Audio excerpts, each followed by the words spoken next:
Good morning, everyone. Thank you for joining me here on this Monday or whenever you're watching, if after the fact. Hello, ST. Hello, Fiotic.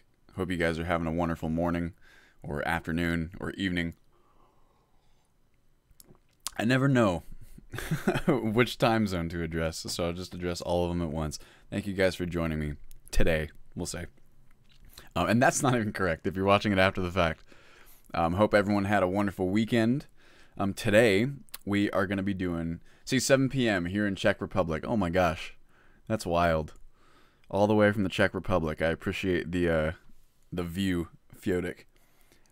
Today, I have a couple different ideas. To be honest, after the last stream where I had planned on getting in a little bit more gameplay than we did, I kind of wanted to just crank off from where we left off and go kill some more bandits and do some more actual combat.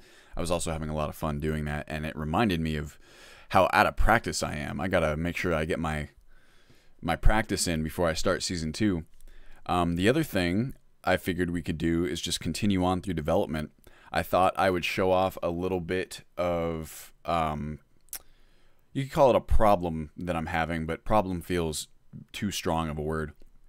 If you watched my last development update video, I talked about how one of the things I wanted to do over this next 2-week period is to unify the placement systems for placeable objects. And I thought that might be interesting to some people to kind of dive into, to show off what the obstacles are and what the planned implementation is. I'm very excited for that system, to be honest, because to me, it feels like a natural progression of what one, Bethesda started with Hearthfire, and two, what it feels like something that really would have belonged in the game to start with. But we'll take a look at it at the very least. There's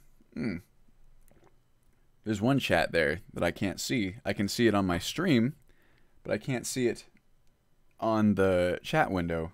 Whoever spoke between ST. What the heck? Oh, Shadow Shane, how come you're not showing up in my chat? I had to lean in real close to my other monitor because maybe I need to change this. The dark blue of the overlay that I've set up is dark enough to where when it makes the text black, I can't even read it.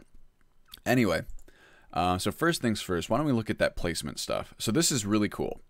If you guys are familiar with David J. Cobb, he is a very big name in the modding scene. He's a moderator on the Skyrim mods subreddit, and he is the author of Astronaut Crossing and also the Cobb Positioner mod, which is a cornerstone of Ultimate Skyrim and of this system that I'm talking about.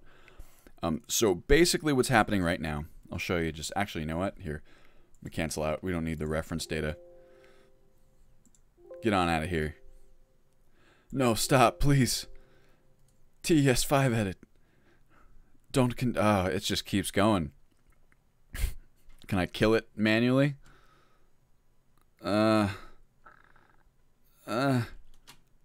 Should be able to. Let's see. End. Just kill it straight up. There it goes. We don't need all that extra data. It's pretty crazy how much faster TES5 edit loads when you don't load the reference data. For reference, you can do that by holding shift and clicking OK when you're loading up your load order.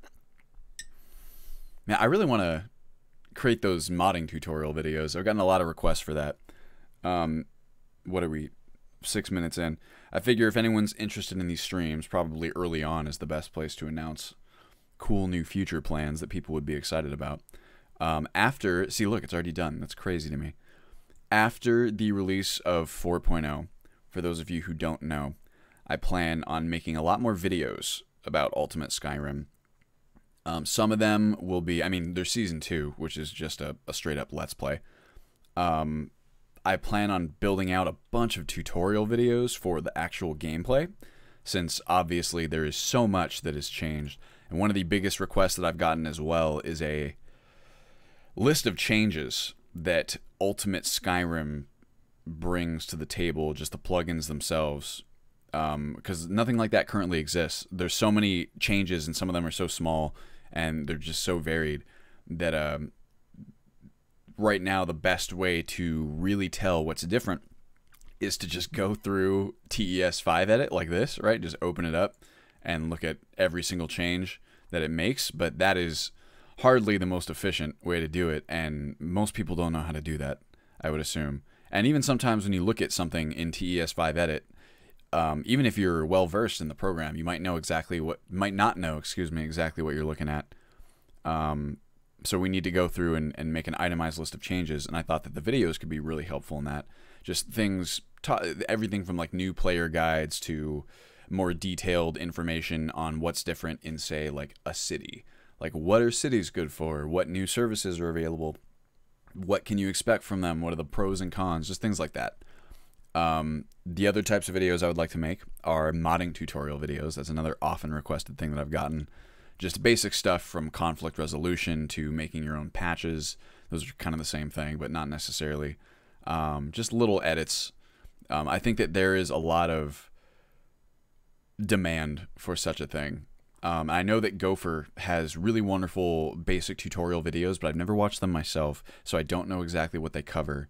That'll probably be a good idea to do before I create any tutorials myself, just to make sure I'm really filling out gaps in information versus just repeating stuff that people already know. Hey Zeri, how you doing?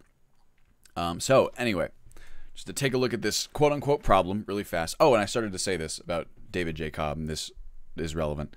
So Mr. Cobb was nice enough to speak with me about this quote-unquote problem, and I will show you exactly what I'm talking about. And he has given me a proprietary little bit of code, little bit of updated code to see if we can fix this problem. I'm going to test it for him later today and get back to him. Whether or not it's implemented immediately is something that really stands to question, because it includes, I'm assuming, and I think he said this in his messages, the new core script that he gave me for Cobb Positioner probably includes a lot of changes and updates that would not work for a brand new game if it's just using that core script, because he's updated his own mod. This is actually a problem that, so a good example of this is Ultimate Skyrim ESP right now, my core plugin. I work in the core plugin. I don't know if that's the best practice necessarily, because it does mean that the plugin that I'm working with is constantly the most updated one. And if there are any changes, it makes that plugin completely useless if you're not working with the most updated installation, right? And I'm the only person working with the most updated installation. All the core files are on my machine. Even the team themselves do not have the most updated configuration all the time. I have to lend it to them anytime they need to do something. That is because we have a pretty crap project management, which is something we're trying to fix. It's something I'm trying to find a better way of doing. But anyway, the idea is that the core script that Cobb has given me is probably dependent on other changes he's made to Cobb Positioner, which I don't have. However, it should be workable just for the purpose of testing to see if we can solve this problem that I am trying to solve. ST says, hey BB, what did you think of NVAC? So I really haven't looked into it that closely, ST. I saw everyone talking about it. I mean, I'm always for anything that reduces crashes. But honestly, I haven't looked into it a whole lot more than that. It was something that was on my list to do for today, actually. If you would like, I am open to hearing whatever information you have about it that would save me some time while I'm doing this. These are constructible objects. This is actually not where I want to be. If you guys want to see, here's the real fun situation. So as you guys know, or you might know, the whole first part of the crafting overhaul, right, is taking recipes, assigning them, making sure they're assigned to the proper crafting stations as per the new rules that I've established for the crafting stations. If you're curious, those are basically forges are for crafting just about anything, almost. Anything you could say that is equipment that the player uses. So the only things that are not crafted at forges would be like food. You cook those. Furnitures, which are just for the sake of like just not making the menus a total mess. Furnitures are crafted at a separate crafting station called a furniture workbench. But anyway, oh yeah, and so the tanning racks are for breakdowns of light armor or producing crafting materials for light armor. Smelters are for the same, but for heavy armors. And the workbenches and the grindstones are pretty much the same. Let's see. Bob, hey, how you doing, man? Nice to hear from you. Get to hear the golden sounds of Dylan's voice while I work. I'm flattered and blushing. Do we get melting iron cast pots? That should already be in the games area. Most of the pots, I believe, have breakdown recipes already. It's very easy to tell. NVAC, short for New Vegas Anti-Crash, is an New Vegas script extender, I'm assuming, plugin that implements structured exception handling and sanity checking to reduce the frequency of game crashes. That sounds very much like crash fixes. This isn't a cure-all. It only tries to fix crashes related to access violation exceptions at specific offsets and addresses. That sounds exactly like crash fixes. And you can use it for Skyrim? ST? Zeri says, I wasn't. It has in the description, I'd highly recommend disabling NVAC via your mod manager by removing nvac.dll from your data, blah, blah, blah. While developing mods to make sure NVAC doesn't suppress any crashes your mod causes, and it could be solved on your end. Oh, yeah. The cool thing is it works along with crash fixes. Well, sounds fantastic, frankly. Before I get distracted again, what I was going to show you guys very briefly is the task of assigning proper crafting stations, right? You can see, so these in Ultimate Skyrim.esp, well, let's go down the list of recipes here. Even in just this plugin, there's quite a lot of recipes. The tricky thing here is that the amount of time to move through the recipes is not the same. So, for example, now you can see there's quite a few. So it takes a while. I am completely through this plugin already, which is actually, I would say, the hardest plugin and the most challenging one, just in terms of how many changes stand to be made besides the assigning the correct crafting stations. That's where you get little changes here and there, like the ones I discussed in the last video. Cool thing, it works with long crash fixes. Fix my random crashing in the beta 4. Huh. That's exciting, ST. I wonder what... Maybe it can fix that fucking R6025 error, which is the bane of my existence. Swear to God, I would bet money that, like, 99% of the time that people still get crashes. When I hear that people are having crashes, yeah, I get real salty because we've tried... That's like my favorite thing about Ultimate Skyrim is the stability. And because obviously stability is so hard to achieve with Skyrim. So when I hear people are having crashes, I get real upset. Anything that can cut down on that, and it does still happen sometimes. It even happens to me every once in a while. It's like, man, it's the worst, you know. So anything that can increase stability is a-okay in my book. Zeri says it wasn't there last I checked. Melting iron cast pots and mugs. We can check on it actually in a quick moment. Jesus Christ, I would go crazy if I had to go through all that and fix every little thing. I know what you mean, ST. Okay, so here's a good example. Let me just show you what I mean when I say that every single one does not take the same amount of time. So you can see here, here I remember these recipes because I was just looking at them. These are the recipes for backpacks, right? Now something like this, these white ones in between are the ones that I had to make to duplicate the recipes for the forge, because normally you can make them at your using survival crafting, just make them anywhere, right? And so the whole part of the crafting overhaul as well is that anything you can make by hand, you can also make at the forge. The whole purpose of these crafting stations, you know, having the unified roles for each one is to cut down on confusion, to, you know, kind of make it much clearer which station is used for what, so players have a clear idea of that, and it's a nice logical, simple system to work with. And 2 is to prevent players from constantly having to jump between stations. And this is one of the things that I do that helps that, where anything that you can make from survival crafting, you can make at the forge as well. So a lot of the time when I come through here, I'll change these recipes a little bit. You can see here, the only changes that these ones required is removing these conditions and adding the craftsmanship perk from Requiem, right? And that's just template. Maybe when the recipes come about, some of those requirements will change as well. So you remove these conditions, because these conditions are what tell the game to hide the recipe unless you have one of these items, either a backpack already or a dragon bone. What is this even? Making a dragon backpack, so it's one of the ones you can enhance it with like a little medallion. That is, I understand why they do that. I've said this a million times. That is great for when you're using the vanilla interface and it's totally crap and you're trying to, you know, not have your recipe menu cluttered by a million bajillion different recipes. But with Sky UI, it's incredibly easy to sort your stuff. And I prefer having these recipes visible so that players know what they can craft.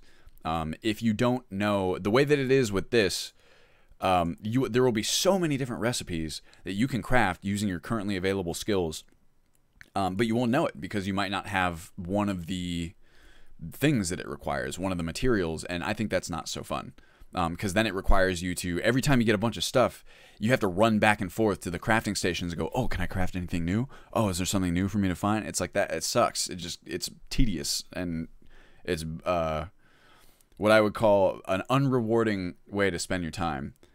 Shadow Shane, just as the stream started, I had to go do something real quick. Well, you're back now, my friend. Zeri, crashes in Skyrim, try Oblivion, not even NVAC and other things saved me. US is quite stable. In last beta, I got some random crashes, nothing bad. Well, thanks for the report, Zeri, at the very least. Hey, Ferfante, how you doing? I really like how you want all the recipes to show up. I had to add a mod to show me all the armor so I knew what they look like. That's exactly kind of what I'm talking about, ST. I'm glad that you like the change. It's something that I just think it needs to happen, at least for Ultimate Skyrim. There's so many different changes that I would not make if I was one of these mod authors, right? And I was building a mod to be, most mods are built to be relatively compatible. They have a lot of compatibility tweaks to work with other mods because they're designed to be easy as possible to implement into people's load orders in a way that doesn't step on the toes of other mods. It makes perfect sense to me to design the recipes like this in that context. But this is one of the advantages of working with a large mod list, is that when everyone is working off of the exact same platform, and I can ensure that through the instructions and through the unified installation that everyone has to go through, there's a lot more kinds of changes that you can make that are appropriate for that unified platform where they wouldn't be appropriate for people just using the mods individually. But anyway, you can see here, so like these, when I went through these backpack recipes, those took a little bit of considering, right? You got to look at them, you got to look at what their default thing is, you change it, you duplicate them for the forge, you go through here, you change the workbench keyword so that it's at the proper place. It's not difficult work, that stuff, but it takes a little bit. So working through, you know, what is it? A few dozen recipes here can take a little bit of time. That probably took like a solid 30 minutes or something like that. And then when you go through, what really takes a long time is when I have to like when I find a breakdown recipe or a recipe right here, right, for fur armor, so for this fur kilt. I can't do it right now because I don't have the reference data. I oftentimes will have to look at these recipes, look at what they're doing, click through to the thing that they're making. I have to use the reference tab to see what other recipes make that item to make sure that there are not duplicate recipes, which can be kind of confusing because there's all different kinds of editor IDs, right? Everyone has different naming conventions for their recipes or for their items. It can just be a little bit confusing to see if there are recipes that already exist that are trying to do the same thing as this one. So that can take a little bit of time. It's so, oh my God, in the last update to TES5 edit, they added the ability, so I've showed this off before, but you can take records of the same type and compare them, right? So what is that? 7 different recipes. I've now compared them in a line. I can see exactly what's different about them. Very, very useful. You can do that now with references, which is so nice, because formerly, when trying to do what I was just talking about, you would have to find the recipe, click through all the way to see what it was, go back out, find the recipe that you want to compare it to, click through to that one, kind of remember what's there, and then kind of and it can be really tough to like juggle all of that. Now you can literally just select them and compare them right from the reference tab. I can't show you what I'm talking about right now because we don't have the reference data, but it's really useful. But anyway, my core point being, so those recipes, because they require a little bit of attention because something has to be changed, those can take a little bit. But sometimes you'll get a batch of recipes like this, right? This is all heavy armory temper recipes where, you know, this entire chunk, you can compare them. These are all exactly, they're fine. There's nothing you have to change. This is something that only exists in Ultimate Skyrim ESP because the trader in his Requiem patches already touched this stuff. There's no additional, there's no additional changes that have to be made. He's already handled everything. So I look through them just to make sure they're okay. But moving through this entire, like if we go just the temper recipes, from here to here, that's like a solid, you know, 60 to 70 recipes probably, if not more. But the amount of time that it takes to go through all of those is like identical to the amount of time it takes to fix those other like 12 recipes. So it's weird. It's hard to estimate how long stuff will take you to. You get better over time at, like at this point, I can look at a recipe and I've been doing this kind of crafting overhaul stuff for long enough now where I'm like, okay, these ones are going to be a little bit trickier. These ones are going to be easier. But it can make it a little bit difficult to plan out your time expenditure. So I would say that with projects of this size, the most difficult part becomes project management far more so than the actual work of it itself, just making sure that you're doing it in an efficient way. But anyway, we're back in here. So the thing that I was talking about earlier that, my God, I am prone to being sidetracked. There's just so much to talk about, of course, is this placement system. I'll show you guys what I mean. We're going back into, no, not Ultimate Skyrim ESP. Let's go Forum ID. Where is my Hearth Craft? You are somewhere, my friend. Here's Compositioner, our love. Hearth Craft, here we go. So Hearth Craft, for those of you who are not familiar, it was kind of the genesis of my idea of making all these placeable objects and craftable objects, you know, placeable wherever. It's their idea, essentially. I saw it and was like, oh yeah, and then kind of, you know, decided to make it work with the larger installation and add on, you know, where necessary. So Hearthcraft is this really excellent mod that basically adds anywhere crafting for a lot of different furnitures and placeable objects that are not placeable in the vanilla game. So you have everything from, you know, benches to chairs, beds, you got decorations, you got ovens, you got entire houses. Farmhouse is an entire house that you can build. So you can build literally, it's kind of like, remember, if you guys remember the mod that used to be in the installation, or it still is in 3.4, build your own home, which in and of itself is kind of an extension of Hearthfire's philosophy. Hearthcraft is kind of the next evolution of that in my mind. It is like, okay, let's look at the house building stuff from Hearthfire. Let's look at, you know, this build your own home mod that kind of allows you this degree of modularity in what you are building. And let's let you do that anywhere you want so that you have complete control over everything you're building. You can place whatever you want, wherever you want. It's a lot more, it's almost like Fallout 4's settlement system, except for in the same thing there where the settlements are restricted to a certain location. You can do it wherever you want. And I do believe there are mods for Fallout 4 that allow you to do the same thing. I couldn't tell you for sure because I really don't know much about Fallout 4's modding scene or the game itself, to be honest. Let's see what I missed here. Zeri Zone NVAC didn't, Zeri 1 NVAC didn't help you. Did you install the old version and replace the NVAC.dll? It's very, I doubt that he's even tried it, ST. If not, maybe Zeri, you could try it out and then see if it helps your crashing. That would be pretty cool. Always interested in more data. Belmont boy, is there any fix for the player getting stuck while feeding as a vampire? I know you have to go into the console and type set player AI driven 0, but is there a way to bind that console command to a hotkey? There might be a way to bind the console command. I'm not sure. That vampire feeding stuff is just, it's one of the oldest engine, like vanilla bugs that are out there. If there's a fix for it, like something more consistent, it very well could be ST, but I haven't looked into it myself. It's not something I have an answer for you at this moment. But anyway, so you have Hearthcraft. It has all this cool stuff, all these tables and decorations, anything from shelves to like Forsworn decorations. And look at this, Hagraven blood bowls, dead skeever pole, just so many different things that you can use to create and decorate your own home. It's a very, very cool mod. So we have that, and we have, oh, and so here's the important thing, is that In Hearth Craft, the author utilized the Campfire Placement to place objects. This is really, really cool because Campfire's placement is something that already has precedent in Ultimate Skyrim because Campfire is in there. People are familiar with using the Campfire Placement to place down tents and, a fireplace or a fire circle, whatever you want to call it. It's something that people already know how to use. It's very easy to use, very intuitive. I like it a lot.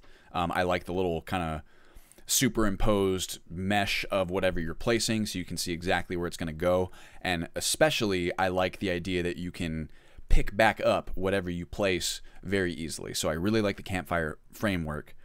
Hey, Tricky Dragon, how you doing? There is a problem, though, and that is that the Campfire Placement framework does not work with Cob Positioner, and that's a big problem. I'll go up here. So we have Hearth Craft, right? We also have, if you guys are familiar, sort by editor ID, Hearthfire Extended. Now, Hearthfire Extended is another really wonderful mod that basically takes the core implementation of Hearthfires as implemented by Bethesda and cranks it up to the 12th degree. Hearthfire, in my opinion, is pretty lame as it stands. There's not that much to do. There's really not a whole lot of point in doing it. There's a lot of things that function one way that you just intuitively feel like should function a different way or have more functions in general. So Hearthfire Extended is really awesome because it takes a lot of Hearthfire's basis, which is fine, and makes it actually awesome, makes it worth doing. And in so doing, Hearthfire Extended includes a lot of its own constructible and placeable objects. They had the same idea as the Hearthcraft creators and said, hey, wouldn't it be cool if, in addition to, like in Hearthcraft, it works a little bit differently. You can use these certain benches to add entire wings to your house, right? And so whereas in Hearthcraft, you can make like a farmhouse and just place it down. In Hearthfire Extended and in core Hearthfires, the house building can be a little bit more intricate. You can build a basis, and then you can add on like one wing. You can decide what that wing is going to be used for. So there's a little bit more to it there when it comes to the house building. But you can tell that the authors for Hearthfire Extended also wanted to add that kind of place anywhere, build some furniture, and then set it down functionality that Hearthcraft includes as well. The problem here is that they use different placement philosophies, we'll say. In Hearthfire Extended, you can do the same thing, right, where you can build, what is this, like a basement chest or something like that, or put down like a training dummy, or just all different kinds of stuff you can place down, same way as you can in Hearthcraft. But for Hearthfire Extended, the way that it works is when you click the item in your inventory, it just kind of pops in front of you. In fact, here, we'll go and I'll show you exactly what I'm talking about, so we don't have to have these be abstract concepts. They can be demonstrable. I should be good, right? Am I all rectified? I am. Okay. So we'll jump in here. And the reason for that is that, like I said before, Cob Positioner does not allow you by default to reposition items placed through the Campfire framework. And there's a very good reason for that, but it creates kind of an inconsistency where, what I want to avoid here is like two distinctly different systems that function through two distinctly different ways to do the same thing, because that's confusing. If you're a player, there should be a unified way. If you buy furniture from somewhere, this is something we're also adding, is vendors that sell furniture and sell recipes for the furniture. A lot of really fun stuff in there. Let's say you go and buy a bookshelf from your local fucking carpenter or whatever.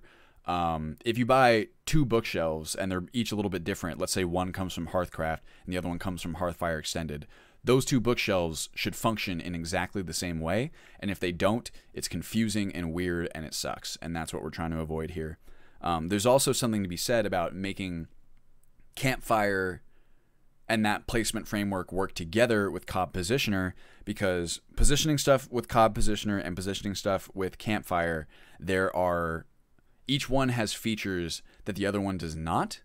And the ideal implementation here is having them both work together. This is what I was talking with Cobb about, and I told him straight up, if I had to choose between the two, I would choose just Cobb Positioner, because it really is a fantastic mod that is so fully featured. And if I had to abandon the Campfire Placement to favor Cobb Positioner, that's what I was going to do. But why not put a little bit of elbow grease into it and see if we can make them work together, right? And so that's what we're trying to do right now. Fiodik, BB, are you in contact with Unmix? He is pretty silent now, so I'm wondering if you have made some changes on top of KFR just to make better compatibility, if needed at all, with new weapon. What is WAFR is weapons and armor fixes, and CCF. Same applies for Jace's swords. Unmix told me a couple months ago that he has not rectified Jace's swords content too much. So there's a couple questions in here. The last time that I spoke with Unmix was months and months ago. Occasionally we'll chat with each other just about modding stuff, but nothing, you know, no collaborations going on at the moment. I have made many changes. Well, so the newest versions of weapons and armor fixes and clothing and clutter fixes are in Ultimate Skyrim. Well, actually, okay. Technically, there have been a couple new releases that are not in there, but they're small. And I do believe I subscribe to Cryptoper on Patreon, so I get to see all of the stuff that she's working on at the moment. And she just released a merged version of WAFR and clothing and clutter fixes for special edition. And I believe she plans to kind of backport that. So when that happens, if that happens, that's going to be a big task, because I'm imagining many different form IDs. I'm imagining many things need to be redirected back to the correct place. It'll be nice to have it all kind of contained in one mod, I think. And I know Cryptoper is one of the hardest working, best practice modders in the entire scene. Everything she makes is just, it's golden. So I know that her doing that is going to be really, really awesome. But I guess to answer your question, right now, the big new versions, I think it was like 2.0 for weapons and armor fixes, or clothing and clutter fixes, can't remember. The new version of clothing and clutter fixes that implements and requires rustic clothing, all that is currently in the installation. So I've rectified and balanced that stuff myself, just by virtue of having it in the install. Hey, Sacroletius, how you doing? Thanks for joining us. So it's all there. Hopefully that answers your question. Jace's swords, same thing. The weapons in general will probably need just a generic balance pass anyway, but they're pretty balanced already. There's also a very exciting new mod that came out this weekend that is one man's attempt to kind of mash together all the most popular weapon mods, give them a unified balance through a script, which is really cool. I was commenting on that over the weekend. I saw that on Skyrim mods. So maybe, just maybe, all of the, and it includes Jace's swords as well. And also I believe it has the animations from True Spear combat, so that would make it possible for us to reuse those spears that I've removed as of now. So that would be really cool too. We'll have to see about that one, because I haven't dug into it myself, but the idea, obviously balancing all of those weapons together is a very tough task. It takes a lot of time and consideration. So, you know, it's really nice to think that someone has attempted to tackle that. And I'm very excited to take a look at what that person has put together. What was it? Oh, yeah. Okay, so you can find, let me go here. I was doing some testing with our boy Zeltier for this exact thing that I'm going to show you guys.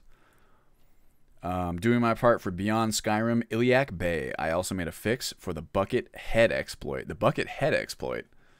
Oh, where you put a bucket on people's heads and they can't see anything anymore? Oh, yeah, that's what Shadow Shane's talking about. I always thought that was so funny. It's so... can you think of a more Skyrim thing than like an exploit like that? So, here's our little test cell. You guys want to check this out? I'll show you where we're at right now. What was your fix, Sacroletius, out of curiosity? Oh. I think it's loading. It's just upset with me. What's going to happen is it's going to cut to a loading screen real fast, and then it's going to immediately cut away from it. I'll bet you money. I'm hoping. Come on, baby. I always forget that I'm wearing these glasses. I think I spoke about these in a recent episode. But if you are in front of monitors all day long like I am, yep, see, here it goes. Now it's going to cut away real fast. Or it's not going to be so fast. It's going to make me load anyway. Not pretty fast. So there's wonderful Whiterun. You guys will remember where we're at. This is where I fought those bandits at the end of the last stream. So here's my delightful farmhouse, right? This farmhouse was created through Hearth Craft. So it's really nice. You can just take them. You can put them down wherever you want after you build it, right? Boom. Zeri, are you using a solid state for US? No, I am not, actually. I've never used a solid state for US, not for any particular reason, just because I've never bothered to migrate my installation over to one. I do have a solid state in my computer, but I don't have a ton of room on it right now. And I've heard some people say that I was going to for the purpose of Season 2, and just to kind of see how it performs. Some people were telling me that they don't really see that much of a difference having it on a solid state, which, if true, totally sucks, but it wouldn't surprise me that much, because that's, you know, if there's anything characterizing about Skyrim, Old Rim specifically, it's kind of bottlenecking despite the power that your PC might contain. Oh, ST, it makes so much of a difference for US. Well, I'll have to try it out. There's really no reason not to, especially not at this point, when so many people have solid states. Gotta love that coffee. I don't know what I'd do without it. Oh, man, I forgot to fix my little thingy event list. Remind me to do that later for the stream. Anyway, Shadow Shane, I heard that Bethesda actually fixed that and then reverted it due to complaints. Same with the giant launching you into the air. Don't know for sure if it's true. I could believe that. When you put such an object on an NPC's head, it deals damage, possibly costing a bounty and starting combat. Oh, man. Dang. That is hardcore. I mean, I have to say that if someone went and tried to put a bucket on my head, like IRL, that would be pretty akin to like assault, right? Okay, so here's what we're going to do. We're going to take a torch. Do I have a torch on me? I do. I'm going to drop one. Is there a lit, just so we get some light in here. Simple drop lit torches. Do I have a hotkey assigned? Nope, I don't. Let's call it Y, just for now. So we'll drop this one. It'll be nice and lit, so that way we can kind of see what's going on. We'll put this right here. So we'll have a nice light source for what we're doing here. So let's go ahead and take a look. I will show you what the exact problem is. Figures Bethesda keeps that crap in, it removes vampire attacks in Special Edition. To be fair, I will say that the vampire attacks, well, okay, they're kind of justified in that they, you know, the vampire is supposed to be like, oh man, the vampires are getting so bold, they're just attacking everyone like in broad daylight, and that's why the Dawn Guard is needed, which I guess makes sense. I just never really thought it made much sense for the vampires to be attacking people as they do. It seems really stupid. So I never really found it too much of a problem to have those encounters removed. Will US4 still have falling mammoths from the sky? Hopefully not, but I mean, I haven't seen it in a while. I don't spend that much time in-game, so we'll see. I can move Skyrim installation where I want. I can use many of them, unlike other TES games. It's cool. So here we go. I will show you guys an example. Let's go help Alchemy Lab, right? So we got a couple things here. You got an Alchemy Lab. Now you can see which one's which here. You can see some of those are A4, some of them are here. I'm gonna move because that torch is in the way. Right here we got Alchemy Lab 900025AD. That would be one from Hearth Craft because the 90, that's the hexadecimal entry for Hearth Craft, I believe. And then A4, I believe, is Hearthfire Extended. So I will show you guys what is going on here. Now, I'm not sure, one of these might not be the correct one. You never know when you get duplicate kind of readouts like this. You just gotta try. So I got an Alchemy Lab, and let's go ahead and grab our other one, A402A027. Boom. So now I've got two Alchemy Labs here, right? You can see already here's another problem. Here's some differences between the two of them where it's like, okay, these are, as far as I can tell, functionally identical. One of them actually has the particle effect, at least in this screen, while the other one does not. That's interesting. But one of them weighs 200 and is worth 400, and another one weighs 22 and has a value of 88. This is because you have two mods that are both trying to add in the same thing, right? You can see one is classified as a house part. That's probably the Hearthfire Extended one. One is classified as just a miscellaneous item. So those kind of inconsistencies are already a good idea to iron out, right? So we'll take this one. Whoa. Now this one is definitely the Hearthfire Extended one, and you can tell because it has the Campfire Placement, right? So I can place it, I can see exactly where it's going to go. I thought it was kind of cool that the what's it called? Oh, where'd it go? Did I lose it? Never seen this happen before. But here, Campfire ran into a problem trying to place this item using advanced placement. This error is caused by an inherent flaw in Skyrim's engine and cannot be fixed. Yeah, I've never seen this happen. Working correctly again after leaving this area by using a low door or fast travel. Would you like to fall back to simple placement mode? No. That's interesting. I wonder why that happened. Maybe because there's too many activators or something in here? Let's go ahead. That's why I've seen Dead Mammoth. I was wondering what killed him. By the way, don't you want to give us back notice board? Missives are quite bland and sometimes bugged. Definitely, I do not want to. It's so much easier to just fix whatever's wrong with missives versus notice board, because notice board is straight up broken and does not work and has no plans to be updated as far as I know. Let's try that again. Okay, so we got the Campfire Placement. What I was going to say is that I thought it was kind of cute how the lighting from the little thingy interacts with the global lighting on like the surfaces and stuff. It's kind of cute. So anyway, place here. So now you've got a working Alchemy Lab, right? And when you use it, you get this prompt to pick it up again if you want to, which is really nice. You go ahead and use that. Oh, didn't realize it was broken. Broken maybe is a strong word. It works fine on its own. It's got some problems with Requiem that are really tough to fix. The skill increases. It has ideas that I really like. For example, offering skill ups as a reward I think is really, really cool, as opposed to just, money or whatever. But it's really tough to make those work with Requiem because Requiem skill curves and just skill curves is a good way of putting it, are very different. We tried for a little bit to get those working properly, or to just make it kind of work across the board, but there's a few problems with the notice board. I made a patch for notice board, and Solstheim might make one for other world spaces as well, waiting for permission at the moment. Oh, that's really awesome, Sacroletius. I've been looking for patches to get missives into other world spaces. I didn't have problems with notice board, unlike missives sending me to a guy who didn't want to speak with me. So one of the only broken parts of missives at the moment is that the blacklist for who can give you jobs and stuff is not complete yet. It'll still occasionally send you to like a horse or something like that. I noticed that every now and then it gave me an impossible quest. Oh yeah, and that's the other thing for if you're talking about notice board. Notice board is, it would occasionally send you to like rescue a person. I had to outright disable 3 or 4 different types of quests, arguably the most interesting ones, because they would break the NPCs. They would break the NPC functionality. Let's say, for example, if a merchant was kidnapped or whatever, you would go and you would rescue him, which would sometimes honestly wouldn't even work in and of itself. But let's say that you went and rescued him and you managed to get him back. His services wouldn't work anymore. And that is a huge, huge problem, especially in Ultimate Skyrim, when NPC services have been greatly expanded and are way more important than ever.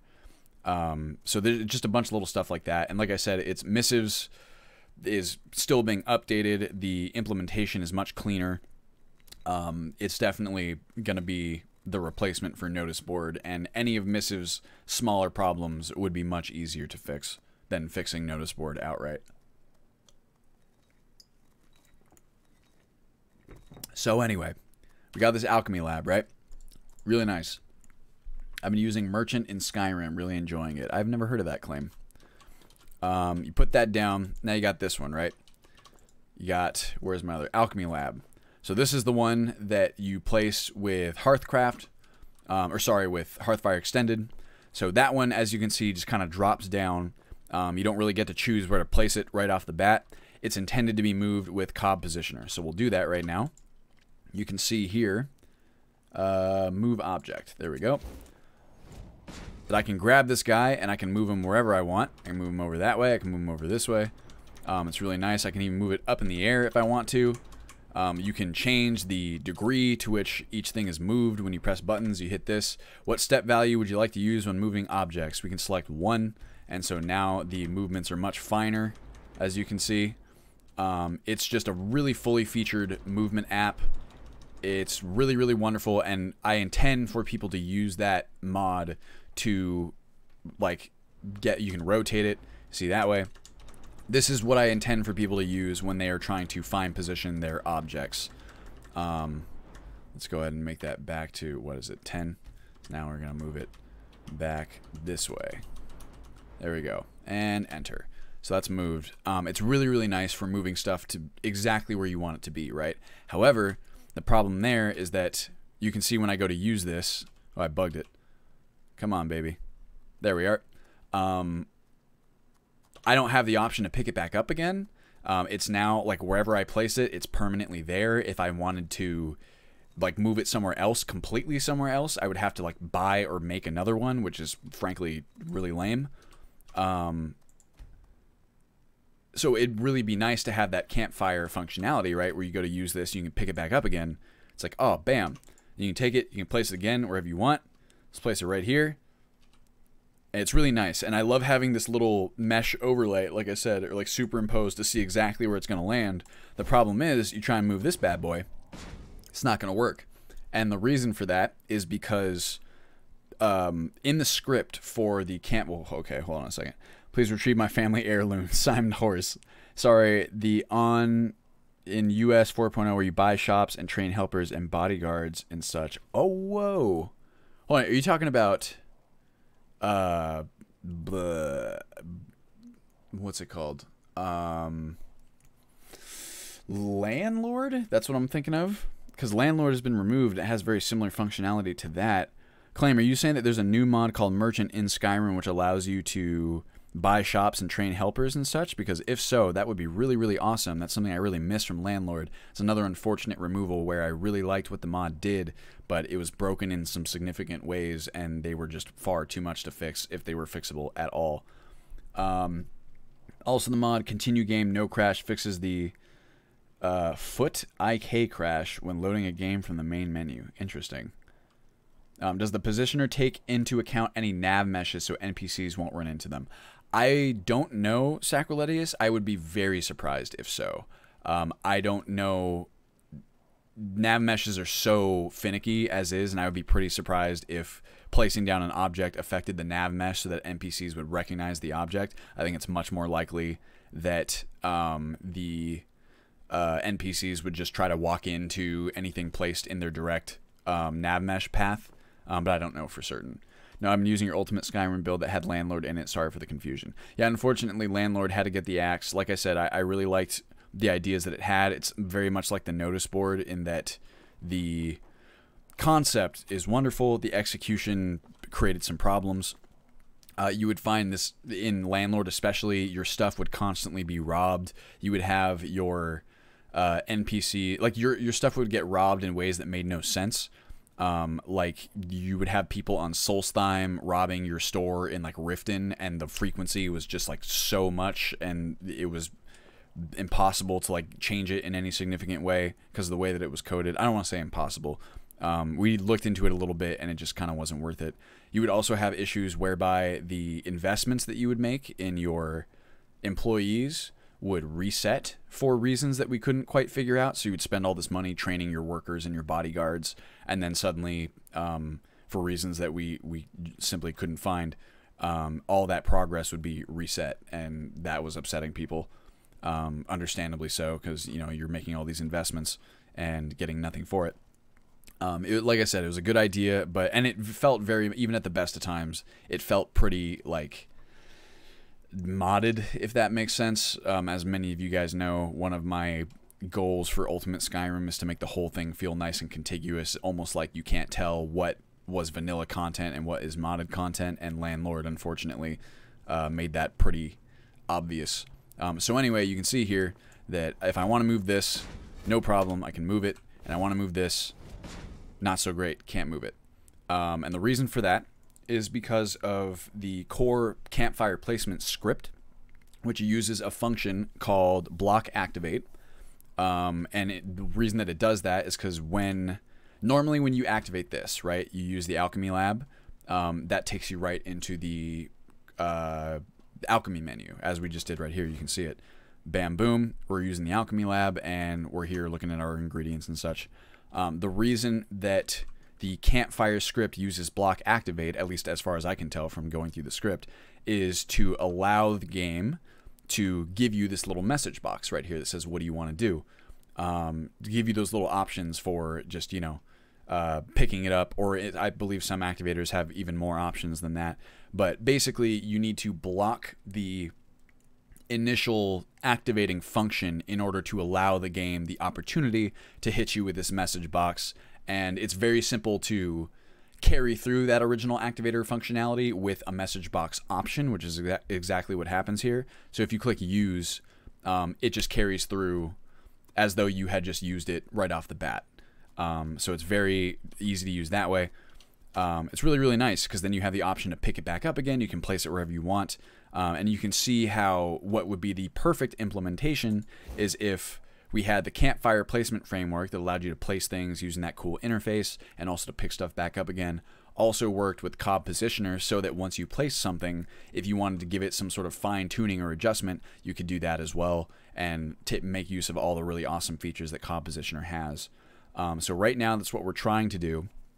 The whole reason, this is what I was talking to Mr. Cobb about, is that the only reason that Cob Positioner disallows you from moving objects that feature scripts containing block activate or block activation is because he didn't want to break the functionality of other mods, right? This is another instance where you have an author who is doing their absolute best to maintain compatibility with other mods. But in this scenario, it might be worth making an exception because we are hoping and assuming here that since the only reason that the Campfire scripts use block activation is to hit you with that message box, and since that functionality should not really be affected by Cob Positioner's functionality, in this case, it might be okay to make an exception. And so that's what we're going to be testing, and hopefully that's how it'll work. If not, we'll figure out something else. But anyway, the grand idea is to have all of these different placeables, to have there be no duplicates, to have them all work the exact same way, just to make them an actual bona fide mechanic instead of some kind of, half-janked, half-baked implementation. And once again, that is one of the big design through lines of Ultimate Skyrim in general, is to make everything feel nice and consistent and contiguous, and like you couldn't even tell that it wasn't supposed to be there from the vanilla game. So we got about an hour left. I'm thinking I could do more development, but honestly I find that when I go to do development when I'm doing the stream, I don't give things the kind of core attention that they deserve. What we could do in the meantime, just edit the script to add an exception for the Positioner spell. That's exactly what Cobb has done, Sacroletius, I believe. I actually haven't looked at the code that he sent me. Really all there is left is to test it to see if it works as we intend, to see if it doesn't break anything, and then I think that he will be trying to implement it in the next version of Cobb Positioner, which he has told me he is working on, which I'm very excited about because Cobb is definitely one of those modders. There's just, you encounter modders who, I don't know, they just make super dope shit all the time, and they're very inspiring to me personally, and anytime they make anything at all, even if it's not something that I would use personally, it's just exciting, It's exciting as a modder to see what your contemporaries are doing, and to see all the awesome ways that they implement their work, and you learn from each other, and yada, yada, yada. I recommended your mod pack to someone, and they said they didn't want to download it because it wasn't open source. The mod... There's not really any... Are you talking about the mod pack in general? Or it's about as open as it can be? I mean, my stuff, everything is... what's it called? Not even... I don't distribute it. If they're talking about Automaton, maybe I could see what they're talking about. But that is open source as well. The Automaton installation files are something that I plan to put behind... Oh, God. My Patreon in versions after 4.0, But even then, you can still get the entire installation for free. Maybe they didn't know what open source meant. Oh, maybe. Who knows? Open source is one of those confusing terms where people, I've like some people think open source means free. Some people think all different kinds of things about open source. I don't know. You'd have to ask them. Okay, so in the meantime here, why don't I? In fact, I'm going to load back this save. This one. No, this one. Where's my one that we actually stopped off on? Nope. As you can see, I have a lot of saves. I'm just doing random testing over the past 2 weeks. Did you have time to check out my BUVARP mod in the meantime? I have not, Sacriletius. Unfortunately, I've been up to my eyeballs with this crafting stuff, just trying to get it done in a reasonable amount of time. But I can visit it at a future time. Perks are also an area that, as of right now, like changing anything there would require some real major attention. So I am going to leave it until I have an appropriate amount of time. ST LOL 2400 saves. Yes, sir. Now, admittedly, the vast majority of these saves are like me starting the game with a new character to make sure some shit that I'm working on works fine on a new save, because that's the only way to really make sure in a lot of cases. So it's not like I have 2,400 characters that I've played to death, but I do have quite a lot of saves. It's just the nature of the beast. One thing I would like is for perks to show exact values. Having to Google every perk is really annoying. Well, so one thing that I've tried to do with the perk descriptions is to retain some of Requiem's kind of ambiguity, because I know why they put that in there and I think it's kind of cool, but not to make it so ambiguous as to totally confuse the player as to what the perk even does. It's tricky. It's tricky to find a balance. Tricky Dragon says, don't forget to stand for 5 minutes every hour you spend sitting. That's a good idea. Why don't we stand for even longer than that, Tricky Dragon? It's a good suggestion. Oh, help. The computer's getting away from me. Oh, it's also really hot in this room. Oh, we had a weird thing happen. Oh, I gotta tie my shorts. Otherwise, my pants will fall down. This is kind of random. We had a, like this morning, my fiance messaged me and she said that our bathroom door, like our second bathroom right here, the door is locked. And like it's locked from the inside, and we have no idea how that happened, because neither one of us ever locks that door. But now one of our bathrooms is out of commission, and you know, frankly, I haven't put enough perks in lock picking to be able to unlock it myself. So I don't know what we're gonna do there. We call a locksmith. Okay. Now, last we left off, why don't we just do some actual exploring? Why don't we do this? Why don't we just walk around the game world for a little while? I can continue to answer whatever questions you guys have, because most of the time these end up as Q&A sessions anyway, which is really fun for me, as I've said in the past, because frankly, as much as my friends and family are interested to hear how my business, quote-unquote, is doing, or what I'm spending all my time on, they don't play Skyrim, so I can't really talk shop with them or get really into the nitty-gritty the way I can with you guys, which is really fun for me to do. Delicious. Okay. Do I have God mode on? Whoa. What happened? I think I went Windows Arrow for a second, and it... God damn it. Okay. Whoa. Nope, there it goes. Okay, we're good. Hey, Kalali, how you doing? Wait, your bathroom door has a key lock on the outside of the knob. No, it has a weird little hole that I'm assuming is supposed to be related to, like, unlocking it from the outside somehow. But I don't know. Claim says, oh, good, I was afraid we were bothering you with questions and comments. Dude, not at all. I learned pretty early on that, like I said earlier, I can't... Doing a lot of, like, the actual development work is so detail-oriented, and there's so many little things that you really have to pay attention to, that it makes it difficult to do any legitimate work during these streams. I find them a much more... I find that the time spent streaming is much better spent just talking with you guys, because it's really fun to interact with you guys about Ultimate Skyrim, but if I try and do legitimate work while I'm streaming, oftentimes I'll miss stuff, or it won't be quite up to the quality that I kind of need it to be in order to call it done. So, like, a lot of the time I would do dev streams, and I would end up just going back over the work that I did anyway, So I'd rather just focus that time on you guys and interacting with you, because this is the only chance I have to interact with the ultimate Skyrim community in real time, every week. You just need a bit of wire to unlock those. Just push in the hole and pop unlocked. Interesting. I really like hearing about all the ins and outs and details of how it works. I'm glad, Claim, because like I said, I like talking about it. I spend all day, every day, well, not all day, but I would say that I spend, on average, about 35 to 40 hours a week doing development, especially now that I've kind of chilled out on the random Let's Play streams and recordings and stuff, just because I wasn't able to get as much development work as I wanted in while also doing that stuff. But I basically treat it like a full-time job. And when you spend 40 hours doing something, it's nice to be able to talk about the details of what you're doing with people who kind of know what you're talking about, Do you think that Beta 5 will be ready during September? Just rough guess.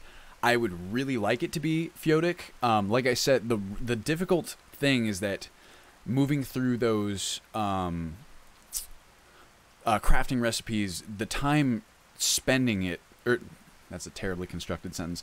The time it takes to move through the recipes is so variable sometimes that it's hard for me to provide an accurate estimate on how long it's going to take me.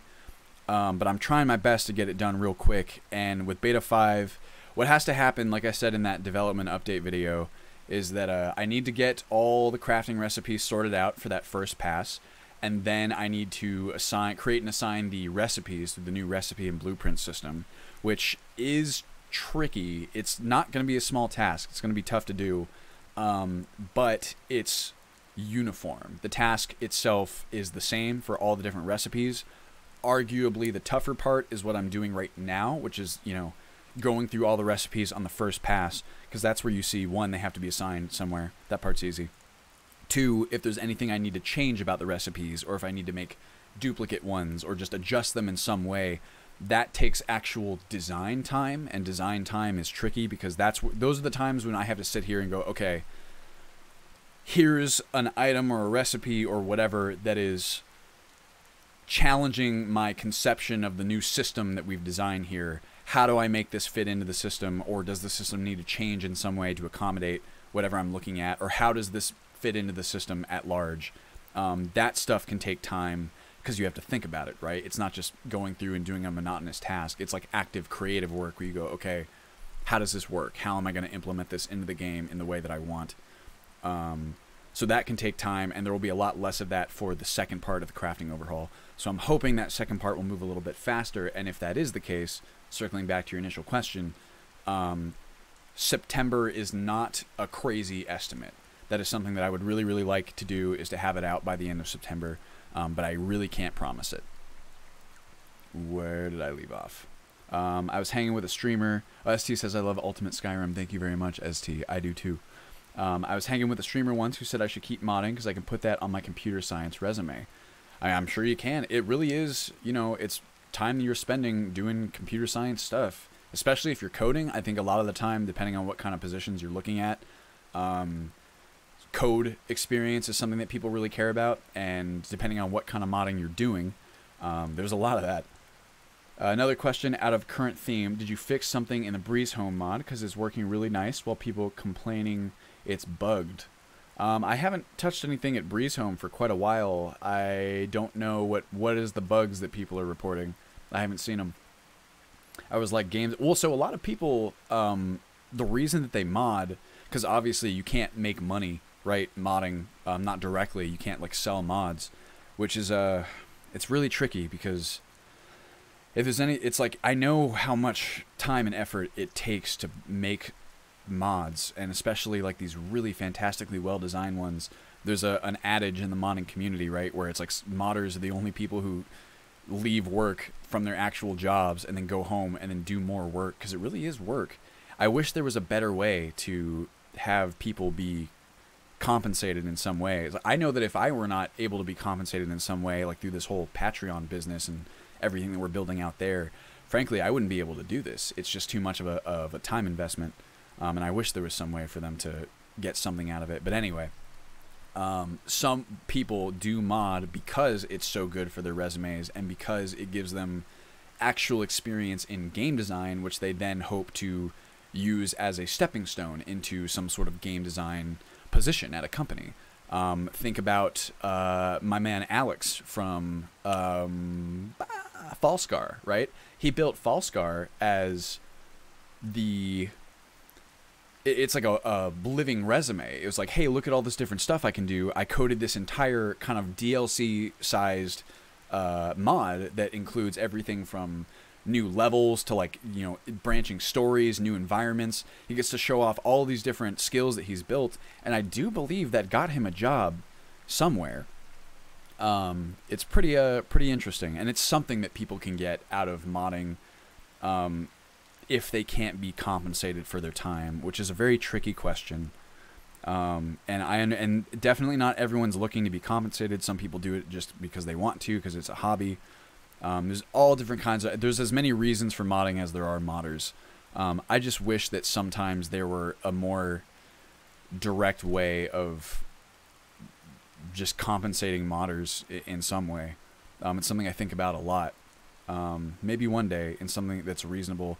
It's a very tricky question too, right? It's like, at the same time, paid mods could be problematic as well, because then it comes with certain expectations and certain restrictions. It starts to get really kind of bogged down and weird. It's a very tricky question. I mean, people have been trying to answer those questions for decades, you know, at this point. It's good stuff that mods can be stepping stone, but bullshit attitude it created with the Nexus giving me the headaches.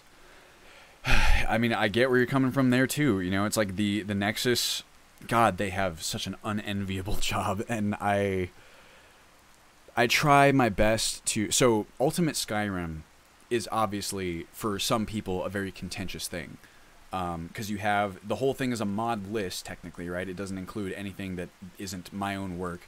Everything that all the mods that it uses, you still go through the complete total legal channels and everything to get them.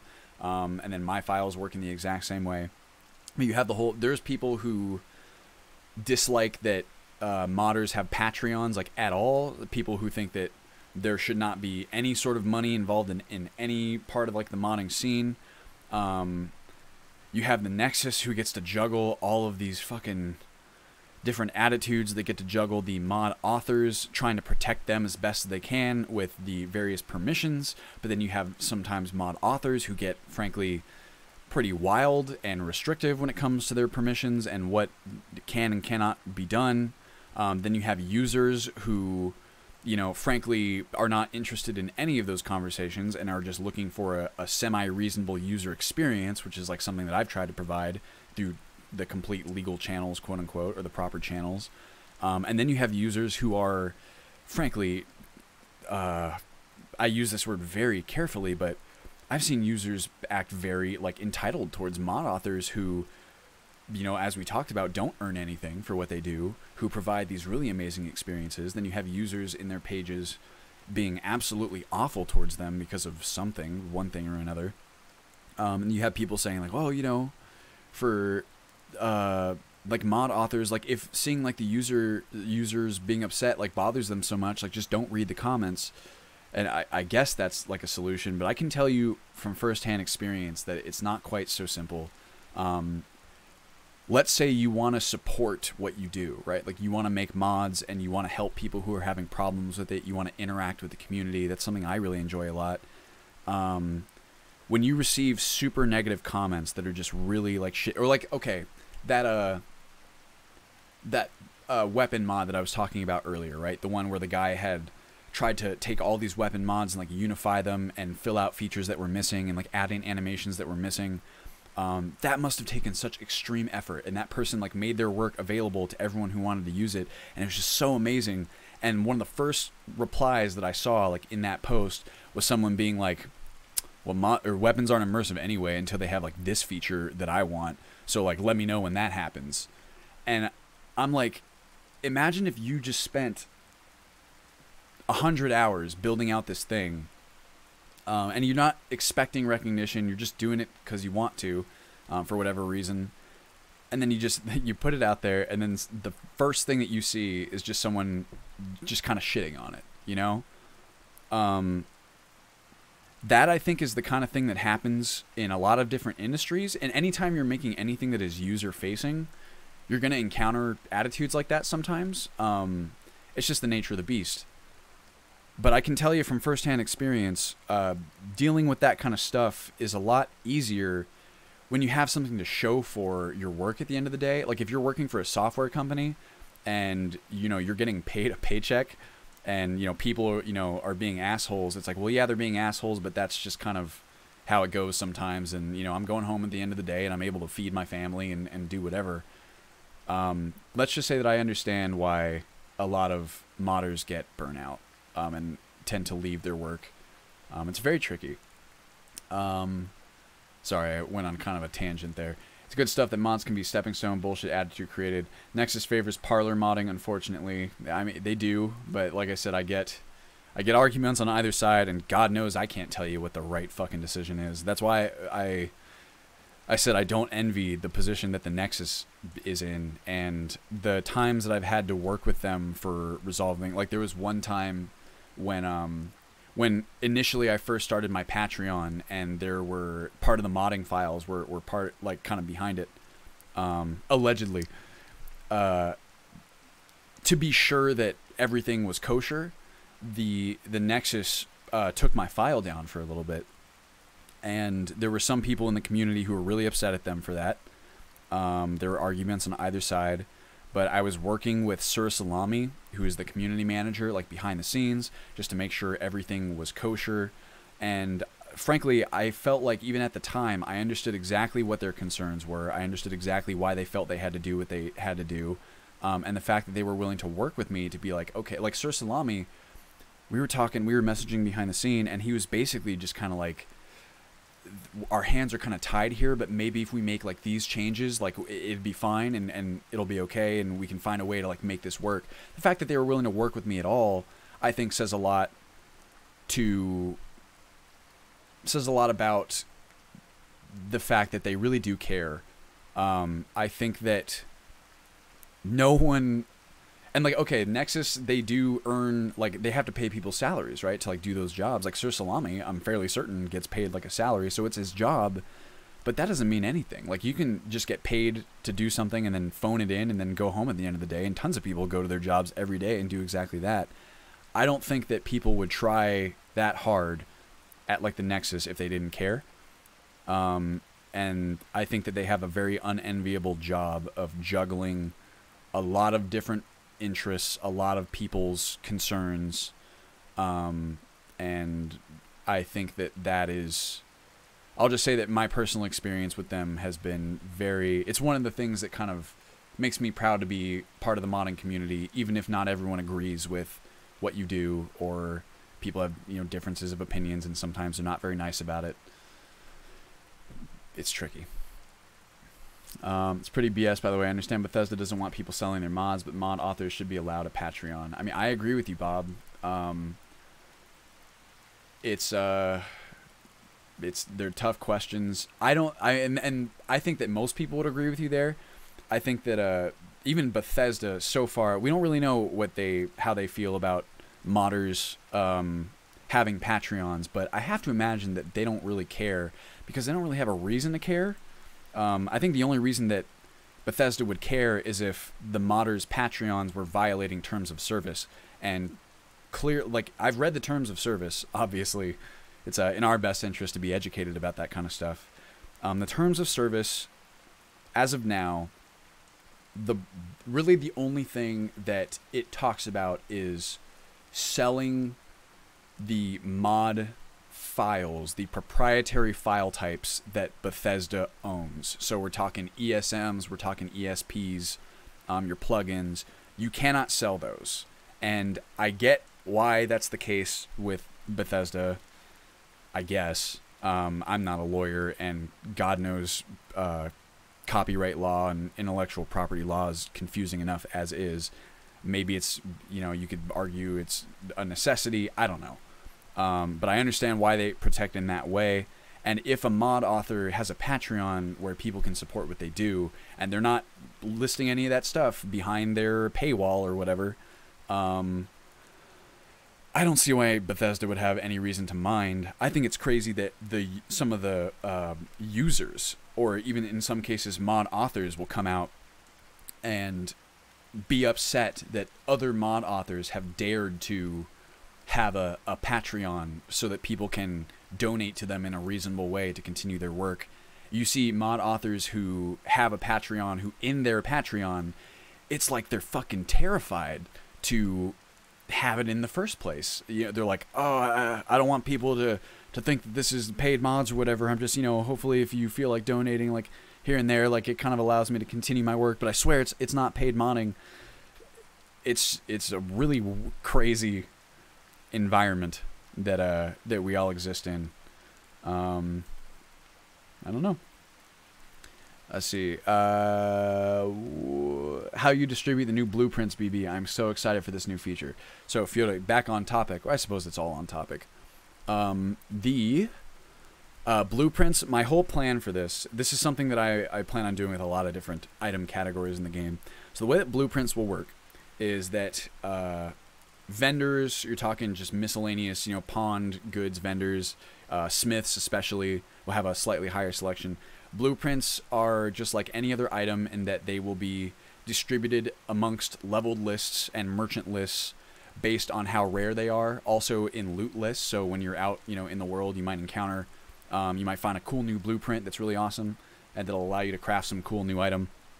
That's basically, I mean, it's like any other item where you can just go and purchase it.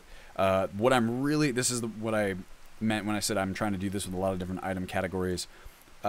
I'm implementing it so that when you go to the smith, let's say, right, the smith will carry a large selection of really basic recipes and blueprints, just the kind of basic stuff you'd expect them to have. Probably not all, but they have a lot of like the most basic stuff. And the rarer it gets, the better your luck has to be, right? So maybe there will be a handful of like medium tier recipes and then only like 1 or 2 super rare recipes, if any at all.